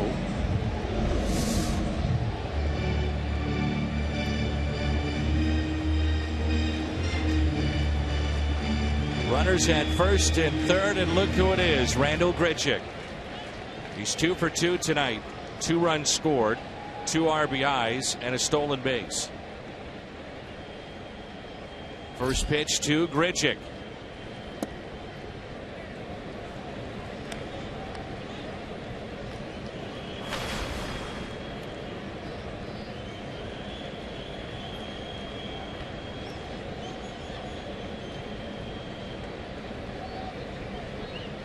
Here's an 0-1. 1 ball, 1 strike.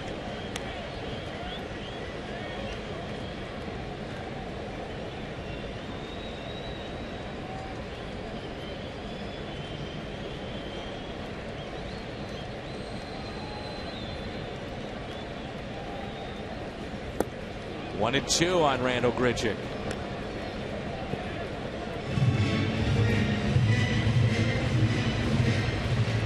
You were there, Dan, the day that Arjma joined the Cardinals in spring training, but he was throwing about 81 miles an hour on day one.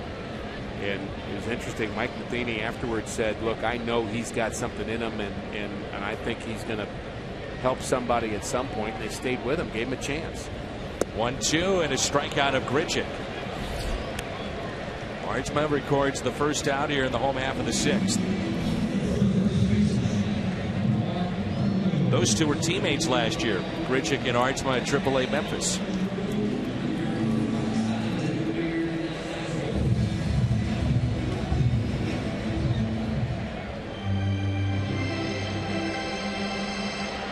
Here's Mark Reynolds, who struck out looking back in the 2nd inning and picked up an RBI single in the 4th as Stephen Piscotty will make his home debut coming up, if the Cardinals stay out of a double play. It'd be the pinch hitter for Tim Cooney. He had a stiff neck yesterday, and he was able to take batting practice today, but the stiff neck actually hurt him on the side where he was looking towards the pitcher. If it was the other, if he was left-handed, he wouldn't have had a problem. But the kind of looking sideways to his left is where it hurt his neck. And some heavy treatment, and again, taking BP today, it must be 100% better.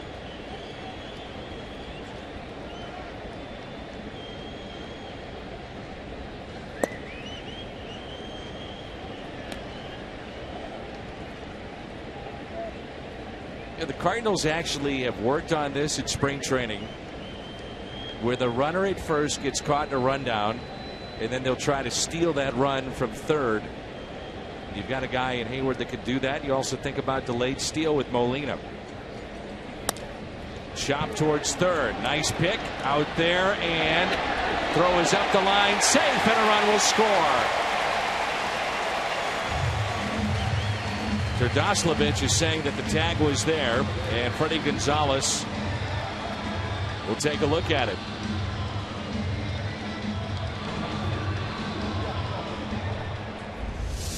Well, here's the tag, or is it? Terdoslavich? Well, it's not only did he tag him, and I think he did, but is he already on the base by the time he does? There's the stretch, and the tag is right about now. Boy, I don't know. If he gets him, he's out. Freddie Gonzalez, you have to challenge this. Yeah, I thought he was out to the naked eye, but it's so hard to tell. Did he actually tag Mark Reynolds or not? Terdoslevich's initial reaction, he seemed pretty confident that he was out, and wanted to make sure that the manager, Freddie Gonzalez, looked at it. Here's one more view. There's the double, or the second baseman making the throw, and boy, so hard to tell. Is he touching him or not? I think he's out. I believe he's out. I think that's the best view. Yep. I think he got him on the shoulder, and then 3 or 4 inches before the foot touched the bat. It hits, he's out. Double play. We head to the 7th. Well, the Braves have seen enough of it on the field that there hasn't even been a ruling, but they're walking off the field.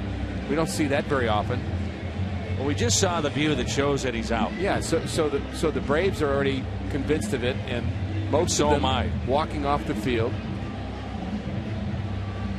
Well, you'd really show me something that you just went ahead and went to commercial now, Dan. But you can't.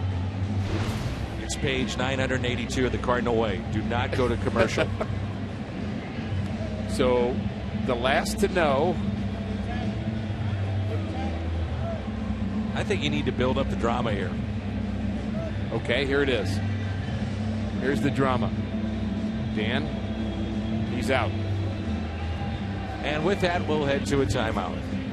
Hope you're enjoying this telecast. Huh.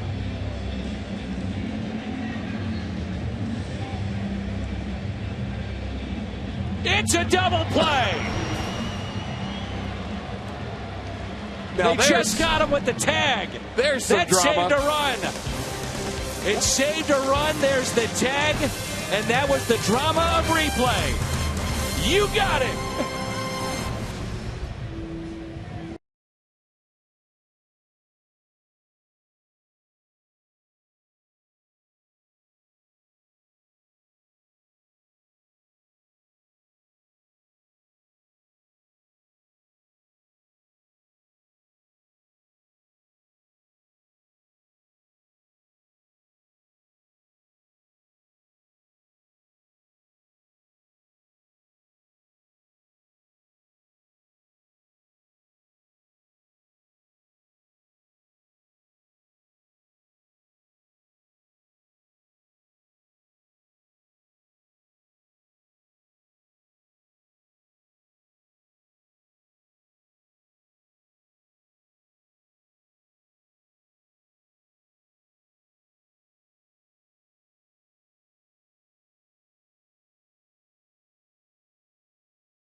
So the double play keeps him in this game to start this 7th inning, and this will be our Kia in the driver's seat as we take a look at Chris Johnson, highest average against lefties. This is since 2013. And he's hitting .380. So Reynolds hits into the double play, sends us to the 7th. Interesting that Aoki's on that list. Yeah. I'm still feeling the excitement of that last call you made. Thank you. Put a lot into it. We're paid to build the drama. Boy, did we ever.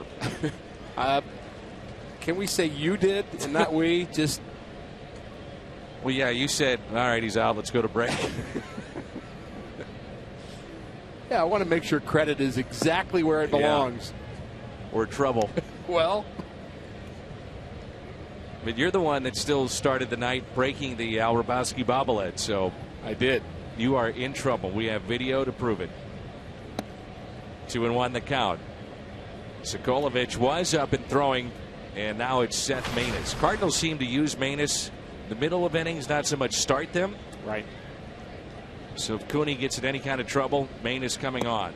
So valuable, isn't he? And you think about where, and I think it's a reasonable time for us to begin the conversation of where does Steve Cishek fit into the Cardinals bullpen. He's not here yet, but he will be shortly. 2 hops to second base. Colt Long makes the play. Cardinal fans kind of understand how Mike Matheny's been using his bullpen, using Maness, as you said, using Choate against specific left-handed batters to neutralize them, and Segrist in the 8th and Rosenthal in the 9th. And so Cishek comes into this as an extra arm who's been a closer. His capability of being a strikeout guy. Kind of a different kind of delivery. Kind of a Randy Choate from the right side. Diving attempt by Reynolds and a base hit into right. 2-hit night for A.J. Pierzynski.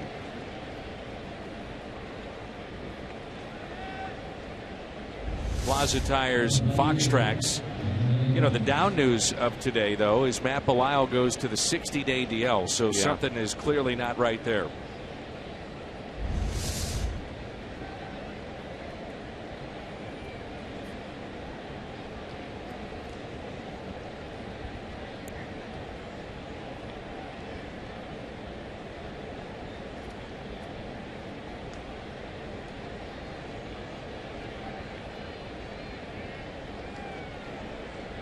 One out, runner at first. That's Pierzynski. Johnny Gomes. Gomes is hit into a double play, 6-4-3, and popped out. 0 for 2 tonight.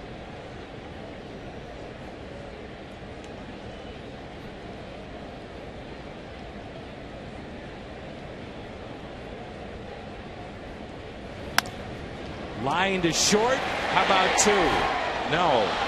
As Reynolds is trying to reach around Pierzynski. There's 2 down. DraftKings players to watch update.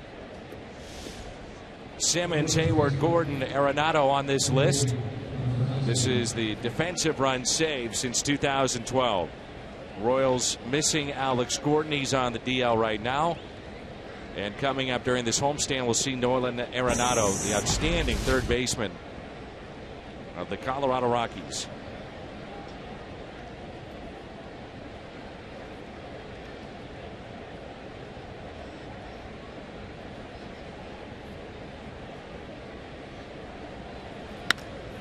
On a hop to second base, Wong to Reynolds. Let's stretch. Cooney, a 9-pitch inning. Very good here tonight. Cardinals on top. It's 4-2.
DirecTV. NL Central standings, and the Cardinals with a 5.5 game lead over Pittsburgh. Chicago losing today, 10 out. Cincinnati 18, Milwaukee 19.5. Very interesting week coming up for Cincinnati, Milwaukee to see what they do. Chicago as well. It's a Gateway Honda home run inning. Cardinals player hits a home run. Gateway Honda dealers donate $1,000 to the Make-A-Wish Foundation.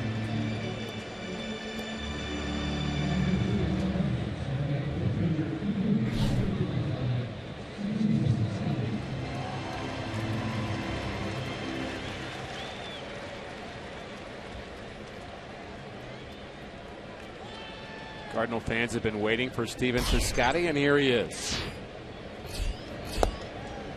And the first pitch is strike. Your initial impression of Piscotty from what you saw in Chicago? Well, I like his plate coverage. I like the way the ball jumps off his bat. And he appears to me to be a pretty complete player, too. He's got a good arm in the outfield. He did have an error in Chicago, but see him as a power hitter, not necessarily a home run hitter, which I think fits in with a lot of Cardinal players. Back to Aardsma, who's in his second inning of work. Throws it low, and Piscotty is safe. Terdoslavich is saying he got back to the bag as Aardsma commits the error, at least for the moment.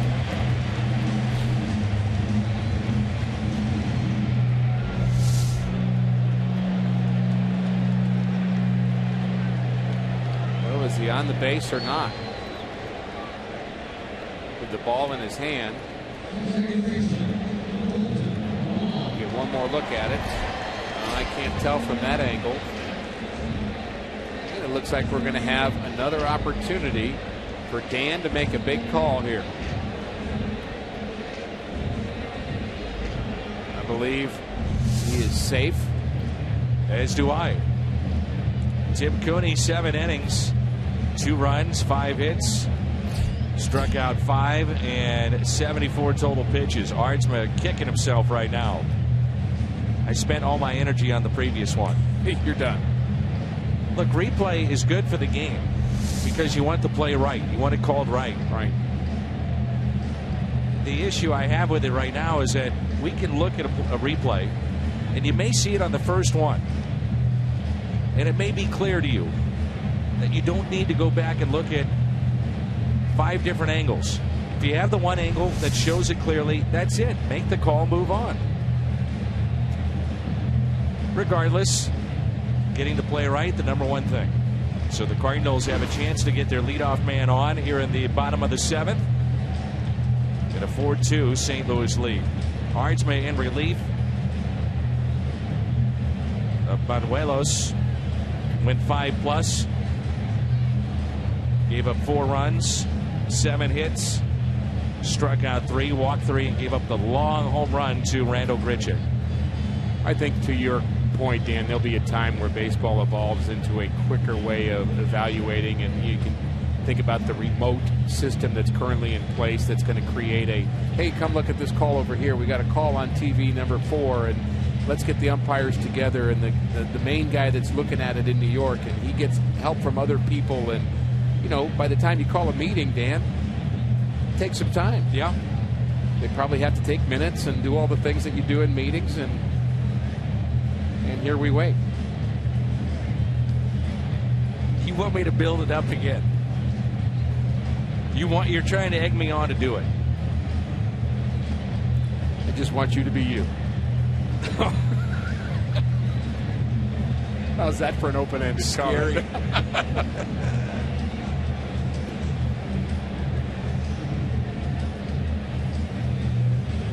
Well, I'll say again, I can tell you right now, there's my drama. He's safe.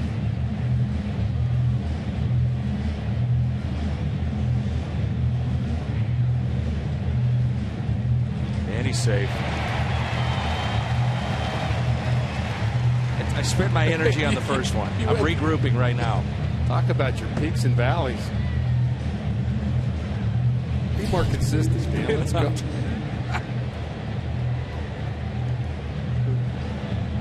David Skeeger Skeeger watching the game tonight on Fox Sports Midwest.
Second receive their very own limited edition mini Build-A-Bear Workshop Bear wearing a Saturday alternate jersey. It's also photo day, so get here early. Cardinals.com/promotions. The Mazda game summary and a chance for Tim Cooney to pick up his first major league win.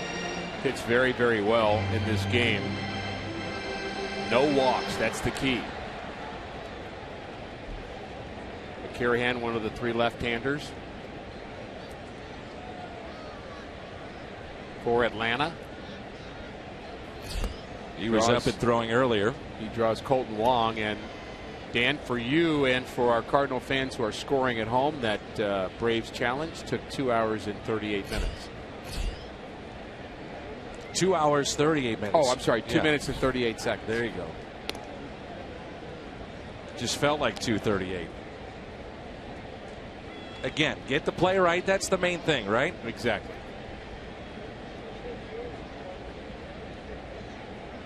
This game has the feel of a bigger Cardinal lead than they actually have at 4-2. That extra gift run that you were talking about, the wild pitch by Cooney, he pitched terrific. I mean, he was great in this game, but boy, he'd like to have that one pitch back that came with 2 outs in the 6th inning when the wild pitch scored Cameron Maybin. So just a 2-run game here as we get in the later innings.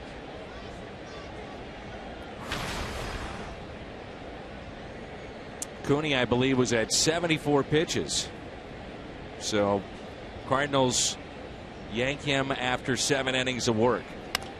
Colton Wong with a bouncer, right side, base hit. Biscotti has got to be at third base, and he stopped at second.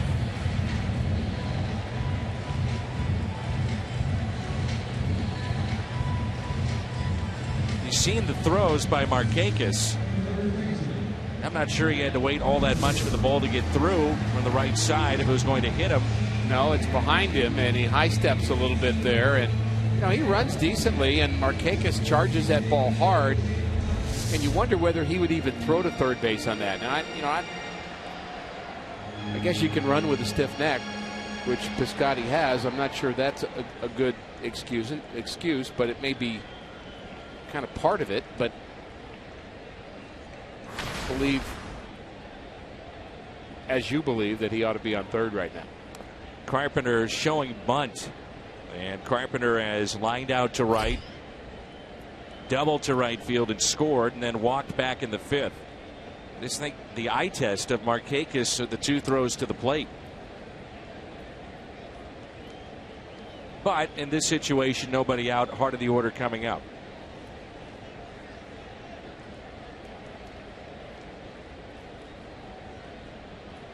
Interesting to see Carpenter bunting.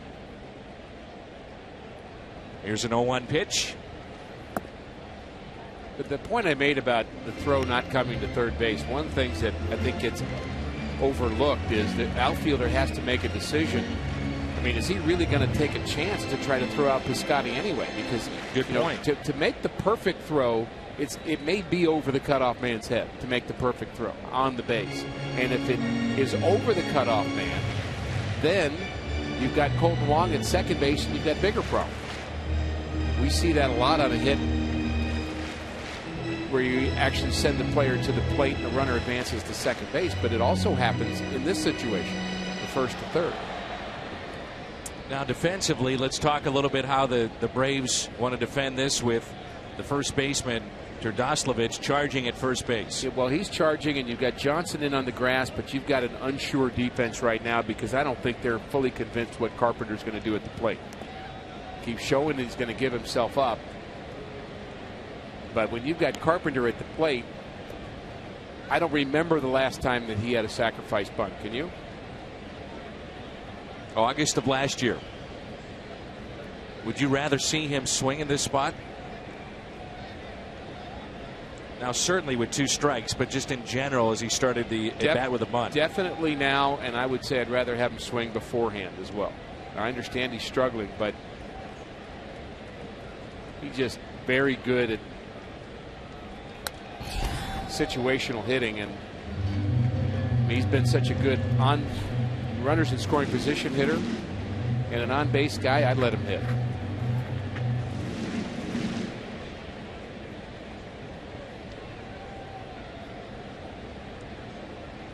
So 1-2 the count. Carpenter with a double run scored back in the third. Runners at first and second, nobody out. And he strikes out.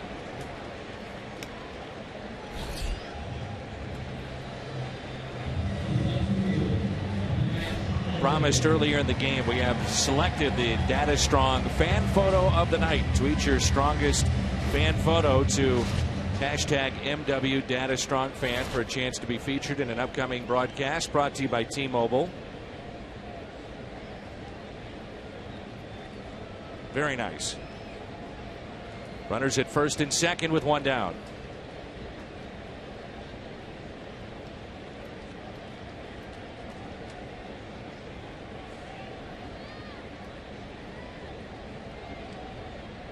Here is Holiday.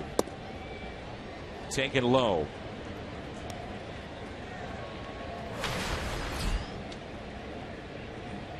Braves bullpen, as Rick mentioned, has really struggled. They are second from the bottom in the National League collectively in ERA. 4.20. Well, you're also looking at Matt Holliday and Johnny Peralta at the plate and on deck, and the left-hander stays in. That tells you something about the level of confidence in the right-handers out in the bullpen right now.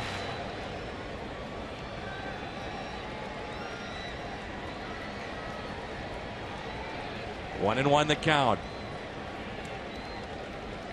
The next 2, Holiday. Ouch. 1 ball and 2 strikes. I say that, Dan, but I do believe that there are times where we kind of, in this game, just all of us, everybody, overthinks the numbers. And there are times where, you know, a left-handed pitcher has got to face a right-handed hitter. And you just have to kind of go with the feel of the moment and not overthink it. So much of today's managers, and you can understand why, but it's lefty-lefty matchups. Many left-handers aren't allowed to face a right-hander. But you box yourself, or not but, and you box yourself into a corner at times when you follow that too far. And all of a sudden every pitcher pitches every night. 1-2 inside to Holiday. I mean, do you think this young left-hander in his backyard, when he was playing a game with the kids down the street, they would say, well, wait a minute, I can't pitch to this guy, he's right-handed. We have to bring in Joey down the street. See if his mom will let him out. Right. The 2-2 on the inside corner and a strikeout of Holiday. Sunday, August 2nd, kids can gear up just like the pros. 12,000 kids ages 15 and younger entering with a ticket receive the alternate jersey of Colton Wong. Courtesy of Powerade at Shop and Save. Tickets at cardinals.com/promotions. Love that commercial with that young man there imitating Colton Wong. Good stuff. Runners at first and second, 2 outs. Pitch taken high and inside by Johnny Peralta. You imitated Ozzie Smith, I'm sure, when you were younger. Oh, yeah. Did you bet? Did you try the backflip? Heck no. So you imitated him within reason? Yes. Peralta with a fly ball into center. And the Cardinals get the first 2 on, but can't do anything with it. We head to the 8th. It's up to the bullpen, trying to pick up Tim Cooney's first win in the big leagues.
Let's go to our studio and a Bomberito Sports Update with Pat Paris.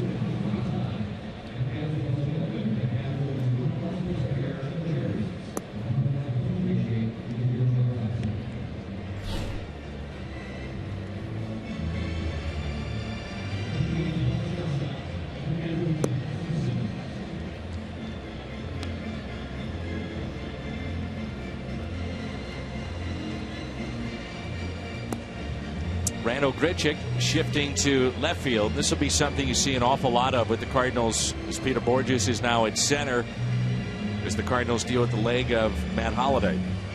I think you have to pick the right spots to give him some rest and make sure he's 100% eventually. And we get to see Seth Maness. Boy, we get to see him most nights, don't we? Night after night, Seth Maness. He may just have that kind of arm where he can just throw every day, and of course the fact that he throws a low number of pitches helps him be ready night after night. But this is appearance number 49 for Seth.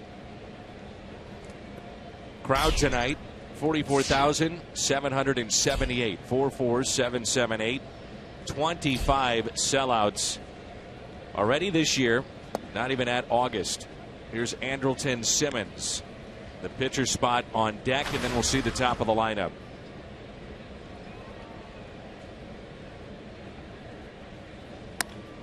Ground ball.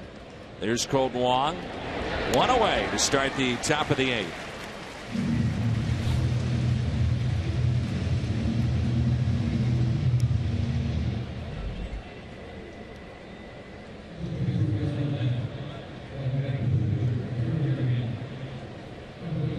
Good to see big number 50 in uniform there on the right. Adam Wainwright, Jaime Garcia on the left. Garcia, and just watching him briefly for what it was, 5, 6, 7 starts, could be such a factor as the Cardinals head down the stretch and into postseason. Can you imagine the movement of Jaime Garcia facing those A-ball guys yesterday in Peoria? They had no chance. they had to be thinking, that is a league I can never play in that league. Look how nasty this guy is. It's not the velocity of Garcia, it's the movement. He obviously dominated yesterday. It was good to see. This is Jace Peterson at the plate, the pinch hitter. They're down to 2 position players in their lineup. Tough play, and look at Colton Long. Oh, what a play. Some soft hands there at second base. Well, this is the best play I've seen since Chris Maloney on a foul ball yesterday. Very similar, in fact. Long going to his left. The difference is he has a glove. Nicely done. About that play Maloney made. Outstanding. Chris has been in the Cardinals organization for a number of years. 2 outs, nobody on. Here's Cameron Maybin. RBI double back in the 6th. There's a look at the man nicknamed Hammer. I wanted to see if he had a bruise on his left hand. I didn't get a chance to chat with him. Did I ever tell you about the great play I made in Milwaukee? Yes. Yeah. All right. Well, it did hurt my hand slightly, so I'm sure he's undergoing some of that. Yeah, right there, just a little bit. It hurts, and I made it through the game. It was no big deal. Yeah. Anyway, I remember. Here's the 0-2 to Maybin. Well, it was a really hard foul. All right. Help me.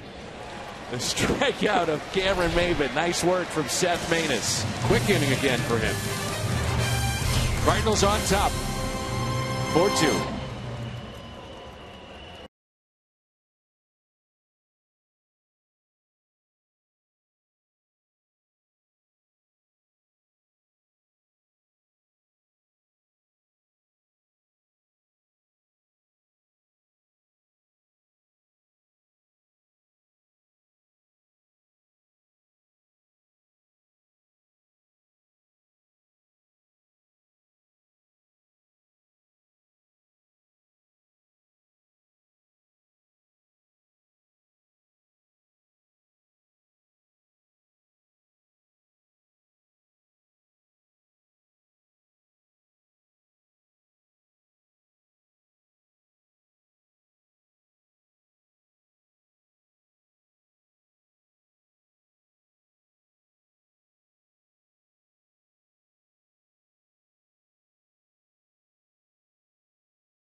Cardinals jumped out to a 4-0 lead. They lead at 4-2. Home half of the 8th rolls in, and this copyrighted telecast is presented by the authority of the St. Louis Cardinals. It may not be reproduced or retransmitted in any form, and the accounts and descriptions of this game may not be disseminated without the express written consent of the Cardinals. Jason Frazier, our Chevy, called to the pen.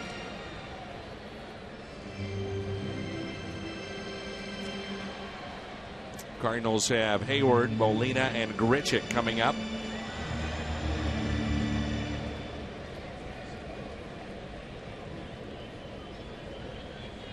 Kevin Segras begins to throw in the bullpen for St. Louis. You and I talked during the break about how the Cardinals might handle the 9th inning, and there were a couple of different scenarios that we came up with, and one of them began with starting the inning with Seth Maness. Kind of seeing how that goes, and then you've got a lefty, then a righty, then a lefty again. So there's a number of ways you can go, and they're maybe forced to go when you would assume that Trevor Rosenthal is not available. You know, Steve Cishek may change some of those roles in that bullpen. Exactly. Ground ball, Frazier over, and they just get Jason Hayward, who singled tonight against his former team, 1 for 4. Cishek, for those that don't remember, and again we talked about it a little bit earlier, he can be really nasty. Sidewinder, good stuff, can throw hard. Cardinals catch him, and again it's a player that the Cardinals could have control over here too. Well, so you have him for next year as well. I think the key valuable thing that you're talking about with him right now is he's a guy that's got late in the game experience, and I mean good experience.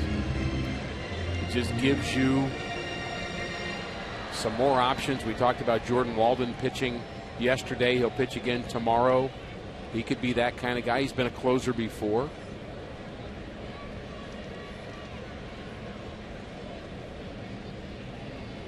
One out, nobody on.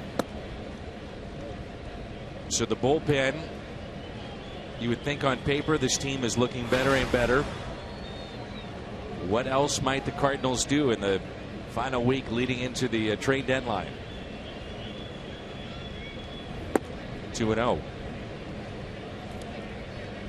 I could make a case for saying, okay, let's go get a bat, or let's see them add a veteran arm to give them protection with Garcia or some of the younger pitchers to make sure that their innings are down and they're still fresh come September, October. I mean, you can make a case for a lot of different things. I think the bat's the easiest case to make. And a base hit into right by Yadier Molina.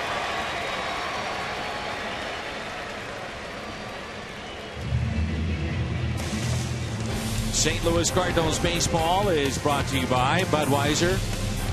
Make a plan to make it home. And by Ford, the official cars and trucks of the St. Louis Cardinals.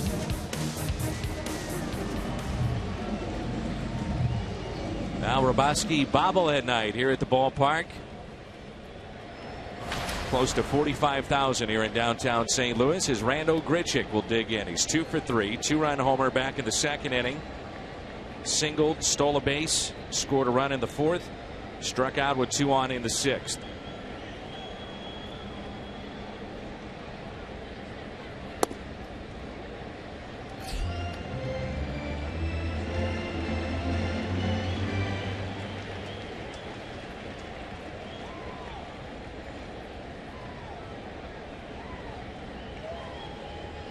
Very short lead by Molina at first base and a 1-0. 1 ball, 1 strike. Think about a way to describe Randall Grichuk as a hitter from what we've seen from him. He's a guy with a short, powerful stroke. I think that's the simplest way to describe what you've got in Randall Grichuk.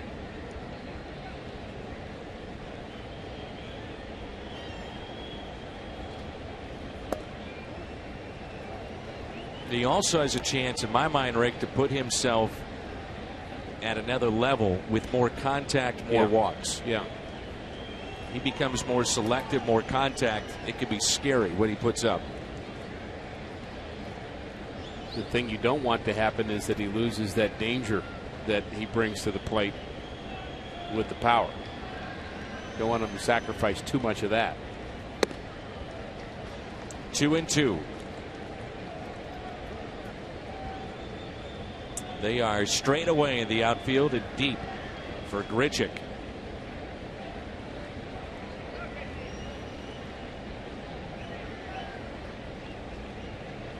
Cardinals have hit into 2 double plays. The Braves would like to make it number 3 right here.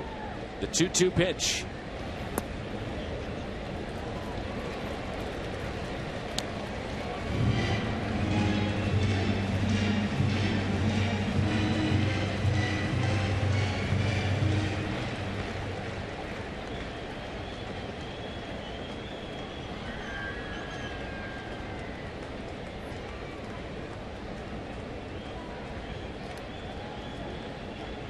3-2 the count on Randal Grichuk.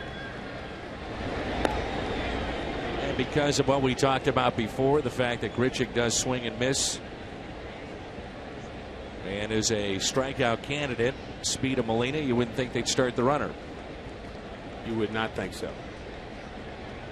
A 3-2 pitch. And Grichuk draws the walk after falling behind 1-2. Cardinals have received 4 walks tonight.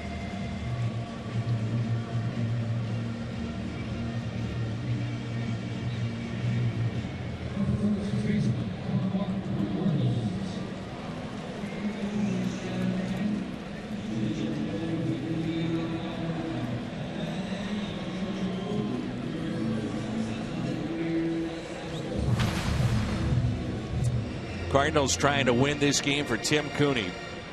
7 innings again from a starter here at home. Only 2 runs allowed. Night after night, the pitching has just been magnificent. Can't ask for any more than what you're getting. Really, from all of them. Reynolds on the first pitch, popped up and fouled back. You talk about depth and needing depth, but when you start naming all the guys you have in your rotation, it's really 6 guys right now. Yeah. If Jaime Garcia is able to come back, I mean, you've got plenty of. You got to start figuring out where you're going to get starts from people. I'm not a big advocate of the 6-man rotation idea. Never have been. I think you throw people off their kind of normal routine a little bit. I don't really think you get benefit from that. I understand the philosophy. I think it's good in the minor leagues to do that with guys to keep their innings down. But, I mean, these guys that are the main horses want the ball every 5th day.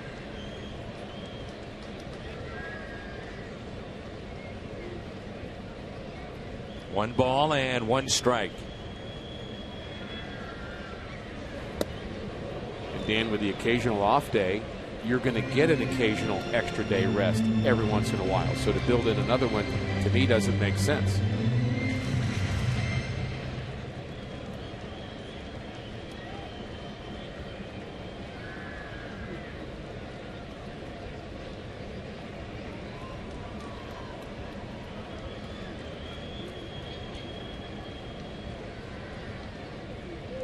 After tonight, 66 games remain on the schedule for the Cardinals. What a vicious hack that was by Reynolds on a 2-1 pitch.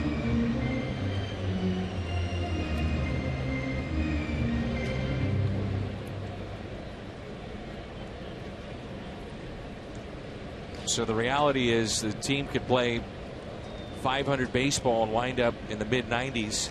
It wins.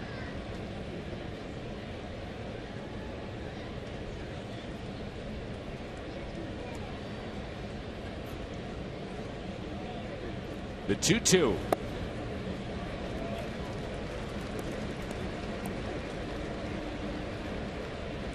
Dan Johnson has moved to the on-deck circle. That would be Manis' spot. Borges went into the 3 spot in the lineup for the Cardinals.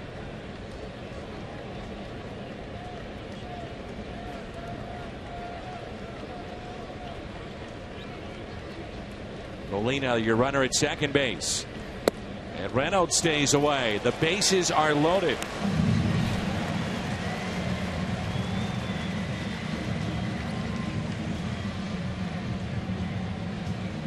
Single by Molina, back-to-back walks, Grichuk and Reynolds.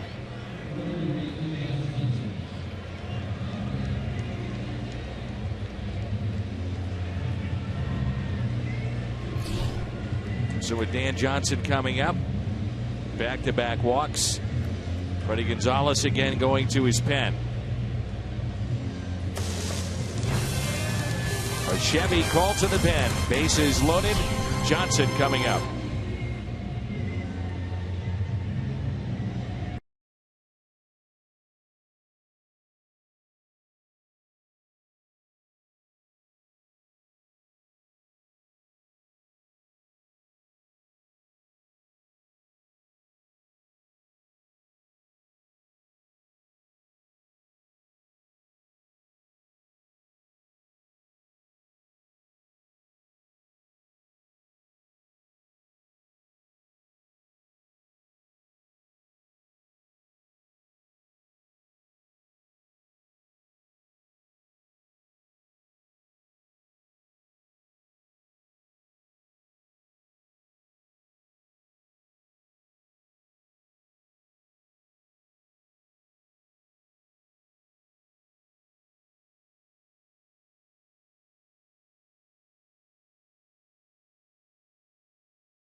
since he's been brought over to the Atlanta Braves. We mentioned that Dan Johnson will be the pinch hitter with the bases loaded. Borges is in the third spot in the lineup.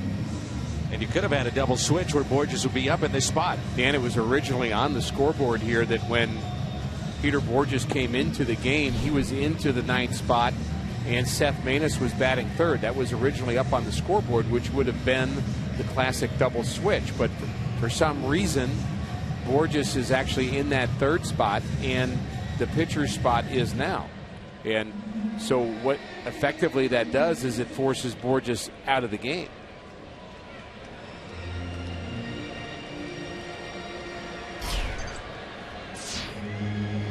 Actually forces the pitcher out of the game, but you could have Borges at the plate and not have to use a pinch hitter is the real crux of the matter. Now Johnson looks at a ball low. Chance to bust this game wide open and maybe potentially keep Kevin Segrist out of the game. Take it as a non-save situation. Johnson fouls it back. Perhaps the thought was you weren't planning on using Maness anyway for more than just the one inning. That choice now not a possibility. But what you've effectively done is have Peter Borges play center for defense for just one inning. Johnson with a slow roller hit to second. And it's a double play. 4-6-3. It is a save situation. Segrist coming on when we come back.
Segrist trying to pick up the save and the first win for Tim Cooney in the big leagues. It's our Chevy called to the pen. He's 4 for 7 in save opportunities.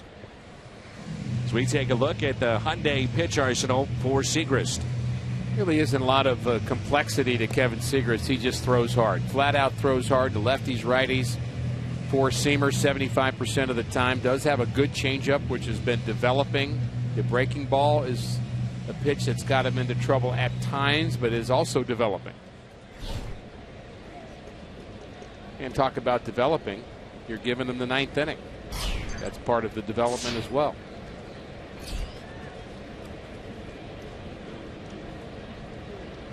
Al Roboski bobblehead night here at the ballpark as Pedro Siriaco leads it off here in the top of the 9th. Cardinals leading 4-2.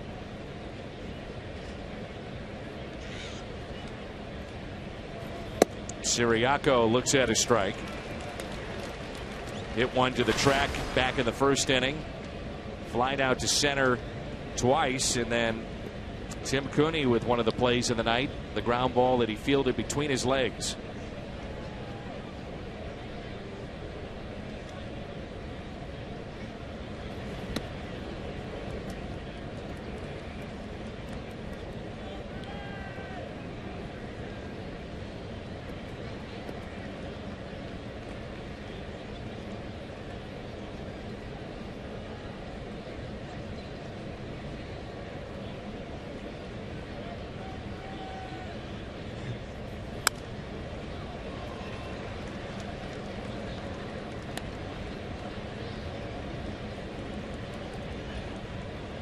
Getting that first hitter out in the ninth inning is so important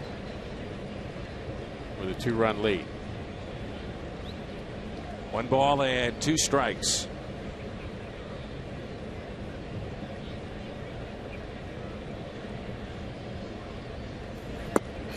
Tailing fastball, and did not get the call.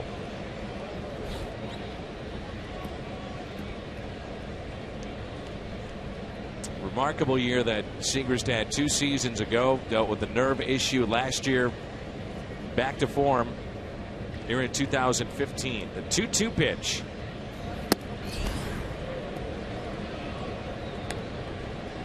Remember when we were watching him in spring training, Rick, he was throwing 91, 92 right at best right some days, and then gradually the velocity came back, and it's come back with a vengeance. Markakis on deck. I wouldn't say we had a 10 level concern level about Segrist, but it was 4 or 5 or 6 about just how good he could be this season. Held on to again by Molina. It's the strikeout. First out here in the top of the ninth. Our Budweiser player of the game is Cardinals starter Tim Cooney. 7 innings, 5 hits. The 2 earned runs, no walks. So big there. Only 74 pitches to get through the 7 innings that he had tonight. Very efficient. Here's Nick Markakis with 1 out.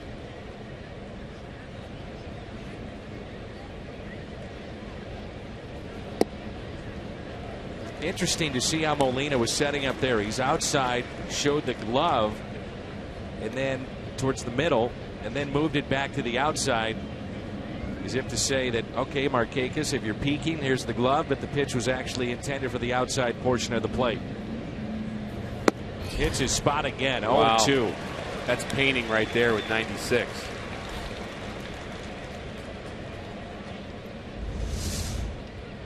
There's the glove. Perfectly thrown.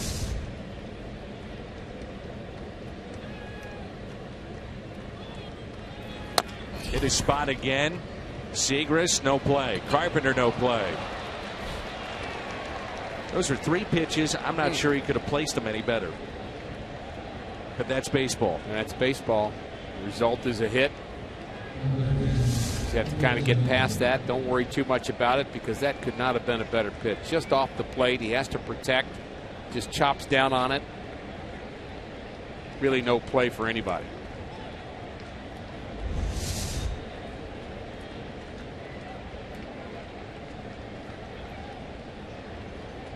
So Markakis the base hit, and now Chris Johnson.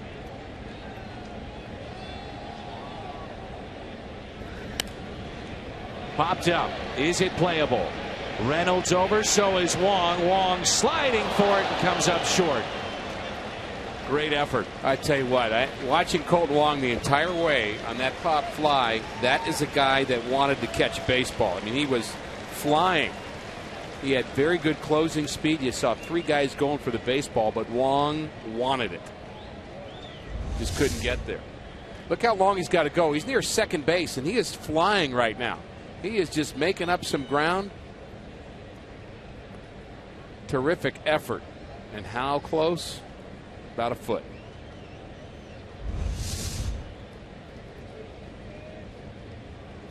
One out runner at first. Johnson is 0 for 3. Grounded to second, grounded to short, and struck out.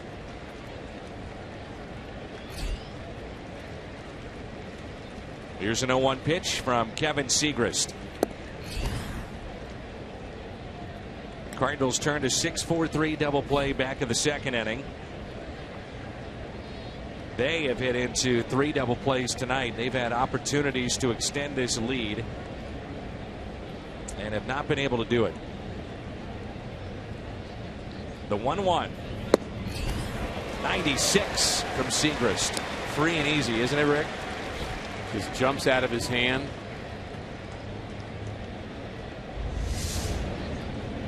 Drives to the plate.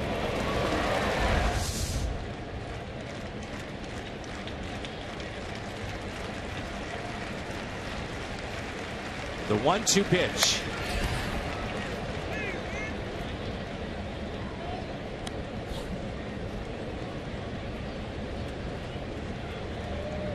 I believe if he threw the perfect changeup here, and he's got a good changeup at times, if he threw that one right now, I think Chris Johnson might fall down swinging it.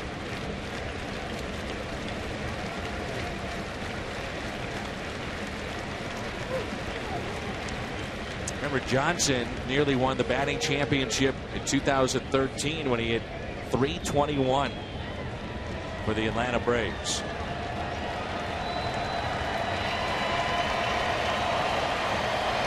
A 1-2 pitch from Segrist. Center field. Borges. 2 down. And that was the changeup. And he didn't fall down. He just missed it. A.J. Pierzynski.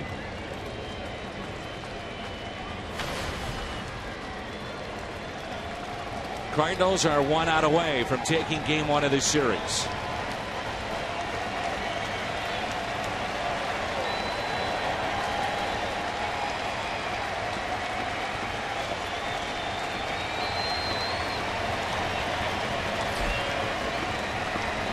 The play behind the runner at first. 2 down. First pitch. Take it for a ball.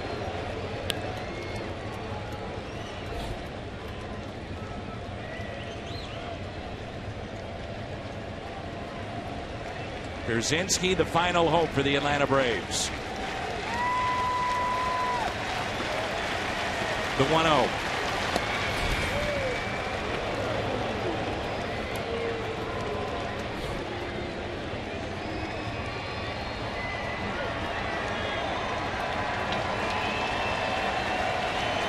The guy on deck would get your attention if Pierzynski can reach base.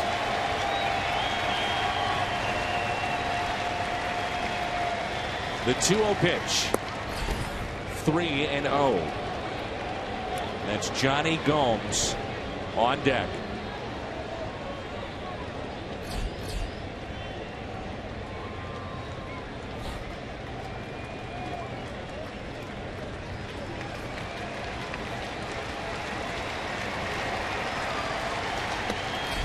And he walked him.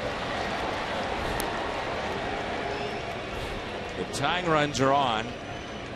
Potential go-ahead run comes to the plate, and Johnny Gomes. And he has my attention. All you have to do is think about the Boston Red Sox and a home run that he hit in the World Series against the Cardinals.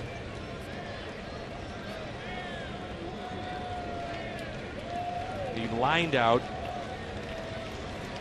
back in the 7th to short.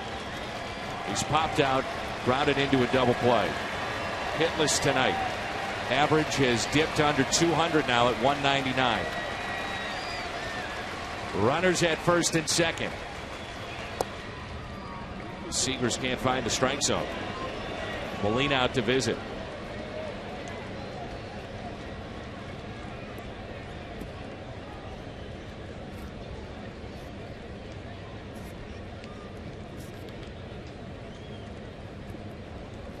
Game number 96, and I would bet, Dan, that we've had 75 plus games that have had exciting moments in the 8th and 9th inning. Maybe more than that. Feels that way this year, doesn't it? And a lot of well-pitched games from the Cardinals starting rotation. We had another one tonight from Tim Cooney, but low-scoring games lead to big moments like this in the ninth.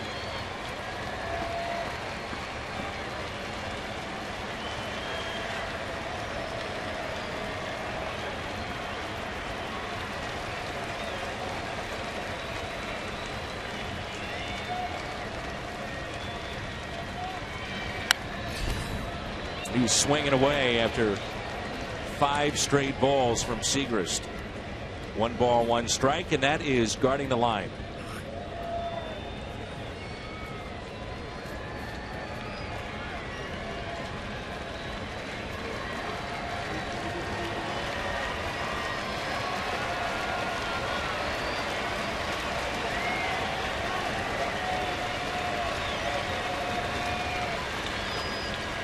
The 1-1 pitch. Gomes is 0 for his last 23 in the regular season against the Cardinals. And that 3-run homer that he hit in the World Series was off of Seth Maness, and it changed that game, changed the complexion of the series too.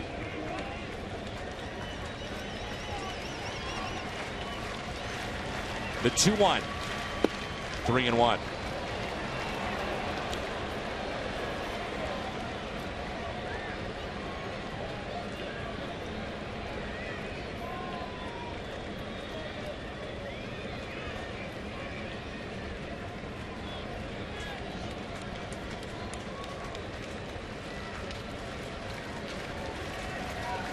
The 3-1 pitch to Gomes. Make it 3-2.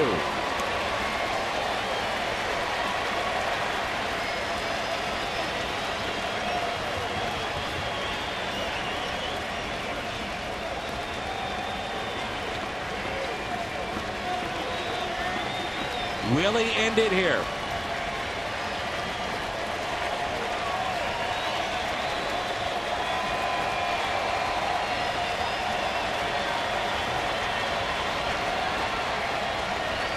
Gamesmanship by Gomes.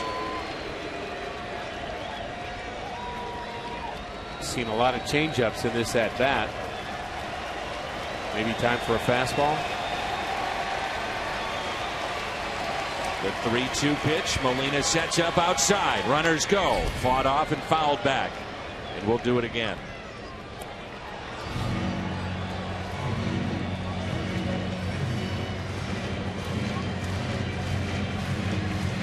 Pitch number 25 coming up for Segrist. I think that would effectively, potentially knock him out of the game tomorrow.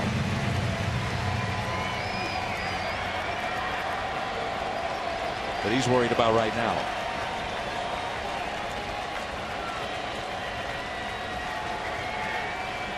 It's another 3-2 pitch by Segrist. Here it comes. Got him! Cardinals hold on for the win. Win number 62.